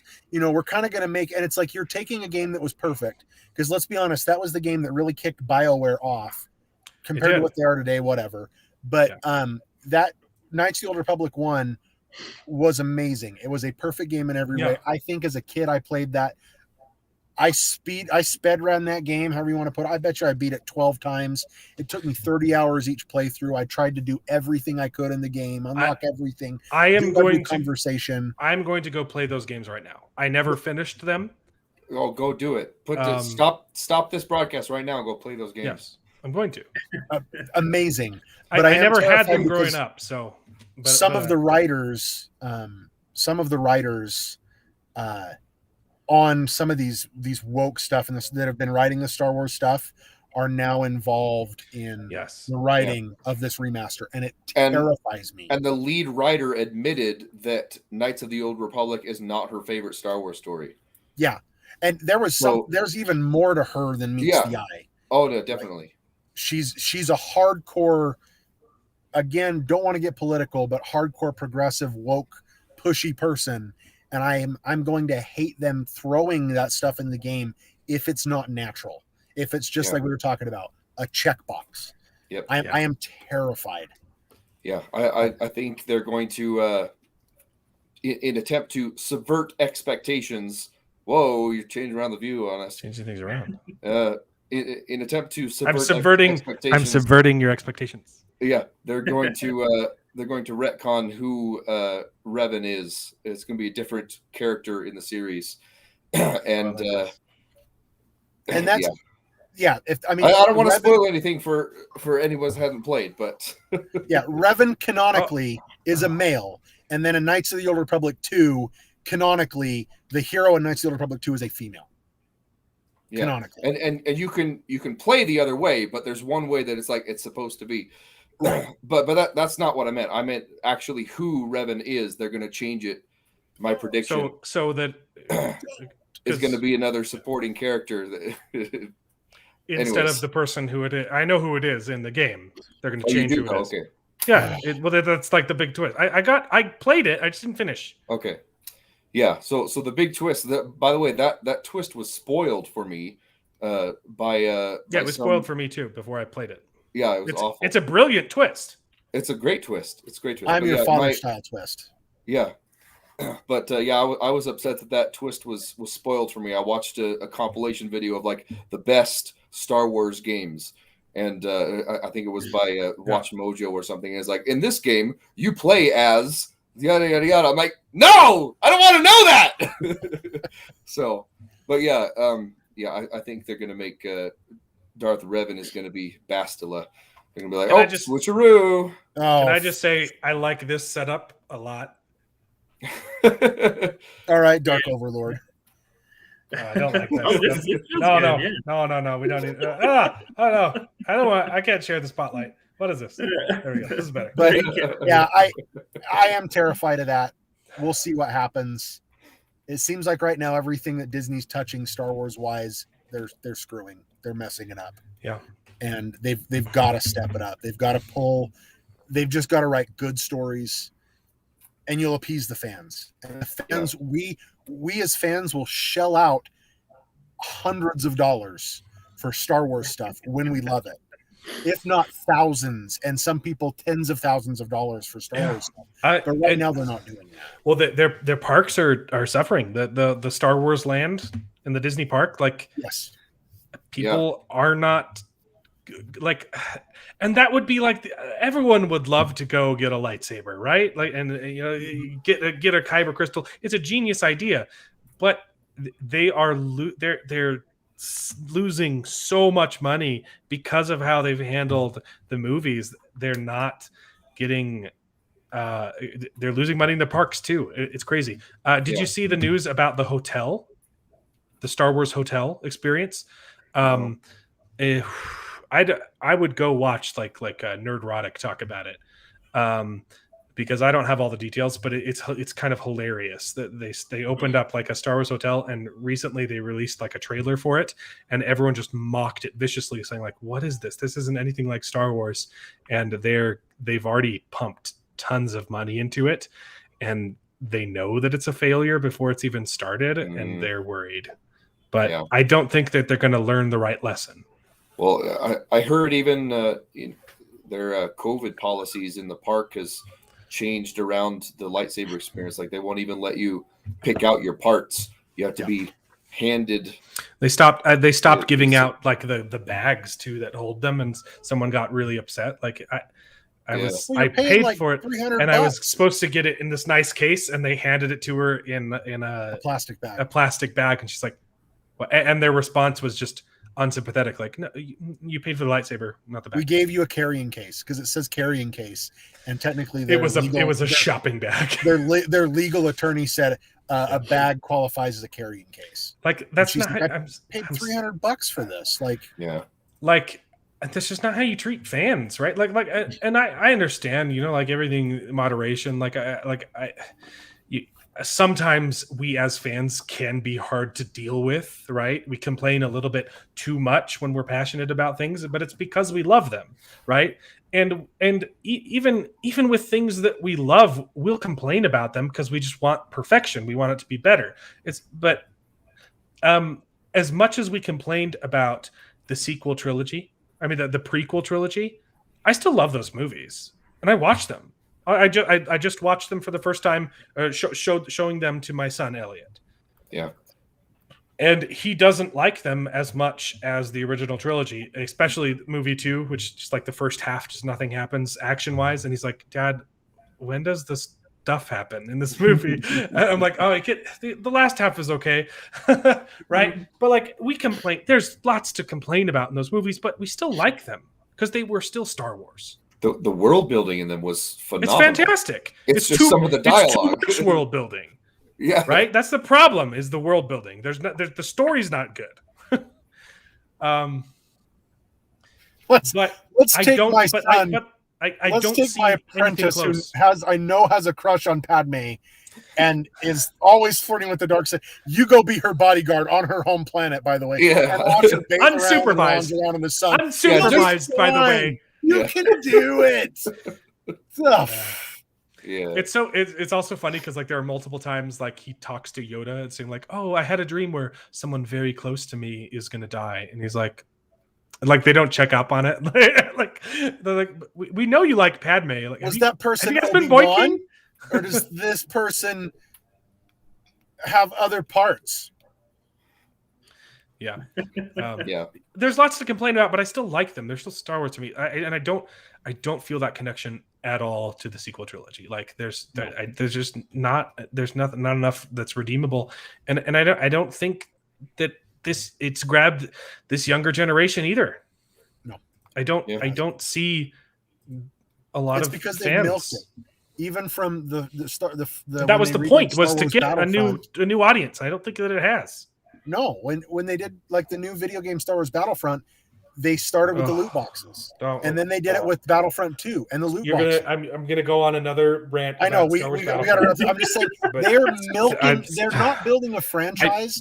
I don't spend money on video games. Okay, I wait and I buy video games 10 years after their release, and I buy them for like $1. Right, I wait till they're on sale because I have so many video games that I haven't finished playing Knights of the Republic yet. I have so many video games that I own that I don't need to buy new video games. Okay, but I caved, and Battlefront went on sale, and I bought it. I played about 2 hours of the game, and I have not touched it for 6 years because I'm so angry about how Battlefront and instead of fixing the problems, what did they do? They just released a second game. With the no one plays Battlefront 1 anymore. So that is the most money I have ever spent on a video game ever. And it was discounted. And I've never touched it. And to make it worse, they actually made Battlefront 2 into something pretty fantastic. And then as soon as it was, hitting its stride, they cut it out. And it's not supported anymore, right? No. You It's can't because they even- released can it you with still play again. Battlefront 2? Can you play it? Yeah. I think you can still play it. Yeah. Yeah, you can play They it. still It's have just servers there's no up. more No updates? updates. They There's didn't. no more Did they ever updates, there's no more finish stuff the, like the DLC? Because there was like they were. Nope. They just. So what about the people who paid for the DLC? Did they get refunded? There was no DLC. There was no it was DLC. all No, because you could buy a battle pass that would come with the. Battle Pass was a different No. thing. Again, it's a way No, to if you that bought was- the premium that was edition, Battlefront 1. No. That was Battlefront 1. For Battlefront 2, they said there would be no battle pass. If you bought the game, you got all the future content. The problem was plagued with loot boxes. That They was had- their gimmick. they had loot boxes and a terrible progression system, which they fixed before it launched. They took out the loot boxes before the game launched. And then they fixed the progression system. And then they were adding awesome content. And then as soon as they were getting a bunch of fans, I loved the game. It was great. And then EA just cut it off. The developers behind the game really, you could feel their heart. They were listening to the fans, and the stuff that EA was shoving into the game, it killed it. Well, make sure on a last because I've got to go write some reports and finish up before my shift ends. But I'm having a panic attack. I was gonna say, I think we've hit the point where when you play Star Wars 2, Knights of the Old Republic 2, I'm assuming, Alan, you have it on computer, correct? I'm going to start with 1. Yeah. So when you have 2, there is a mod that you can look at Steam Workshop for those of you who are Yes. watching and see it. It restores the cut content from 2. Like they had already built it, There was but they cut had to content? release it. Yeah, Yeah, and remember, the this second is one was kind of a Xbox One cash days. grab. Yeah, so Yeah. there's like everything had to be on the disc. Half the people didn't have Xbox Live, blah blah blah. So they did cut a lot of content out of it. It's still an amazing game. But there's a mod that restores it. Yes, there's a this is mod for the that second game. for the The second first game. The first game is great. The second one, you have to install the Sith Lords mod or something. Yeah, it's the anyway. Just play it with that, and it makes the game feel a billion times better. It's good on its own. Knights of the Old Republic 2 is great on its own, but with that mod that restores all that cut content, makes it on par, if not as good. As I do remember the combat being kind of clunky. Are there any The suggestions for combat how to is a deal with little that? bit clunky, It's very D&D style, turn based. Okay. but not only that, yeah, it is very turn based, but there were some bugs that I encountered in like I'd queue up all the actions and then I hit go and then all of a sudden it would like delete all the actions. So you said it was a perfect game. I don't think it was completely perfect, but the story wise for sure, it was phenomenal. But yeah, the combat mechanics were a little bit wonky. Well, I just finished playing the Jedi Fallen Order. It's a good game. Oh, we should say that for next time. Okay. I was disappointed in it. I agree. I think it's good because it's Star Wars. There's a lot of missed opportunities and a lot of things I disliked about the game. So I love next the week game is until the next week ending. is episode 5 of Boba Fett, and then Star Wars games. And Let's Legend do of that. Vox Let's do Machina. that. Okay. Oh, Yeah, the Legend of list Vox just keeps Machina. getting bigger and bigger. But I'm predicting we're not going to talk about the Legend of Vox Machina for very long because it's going to be good. And we'll say, "What do you think about it?" And we'll say, "Yeah, it was good." I have a couple complaints. Let's talk about Star Wars now because it sucked. Kind of same thing when we talked about Arcane. We're like, yeah, it was good. There was a couple Yeah, I know. weird things. We barely Yeah, talked about true. Arcane. It's just Not go watch a it. lot was explained. There were a Well, couple also things we just that don't weren't want to explained spoil but it. was Like really good. like the more we talk about Arcane, That's like true. the less enjoyable it will be for you to watch it. Just go watch it. I promise it's good. Watch Arcane. Yeah. It's awesome. Yeah. Alrighty, we've talked long enough. Okay, it's been a blast. Love you guys. I'm super sorry about all these technical difficulties. I am learning to be a better streamer YouTuber. We can all learn from our mistakes, except for Kathleen Kennedy. Bye.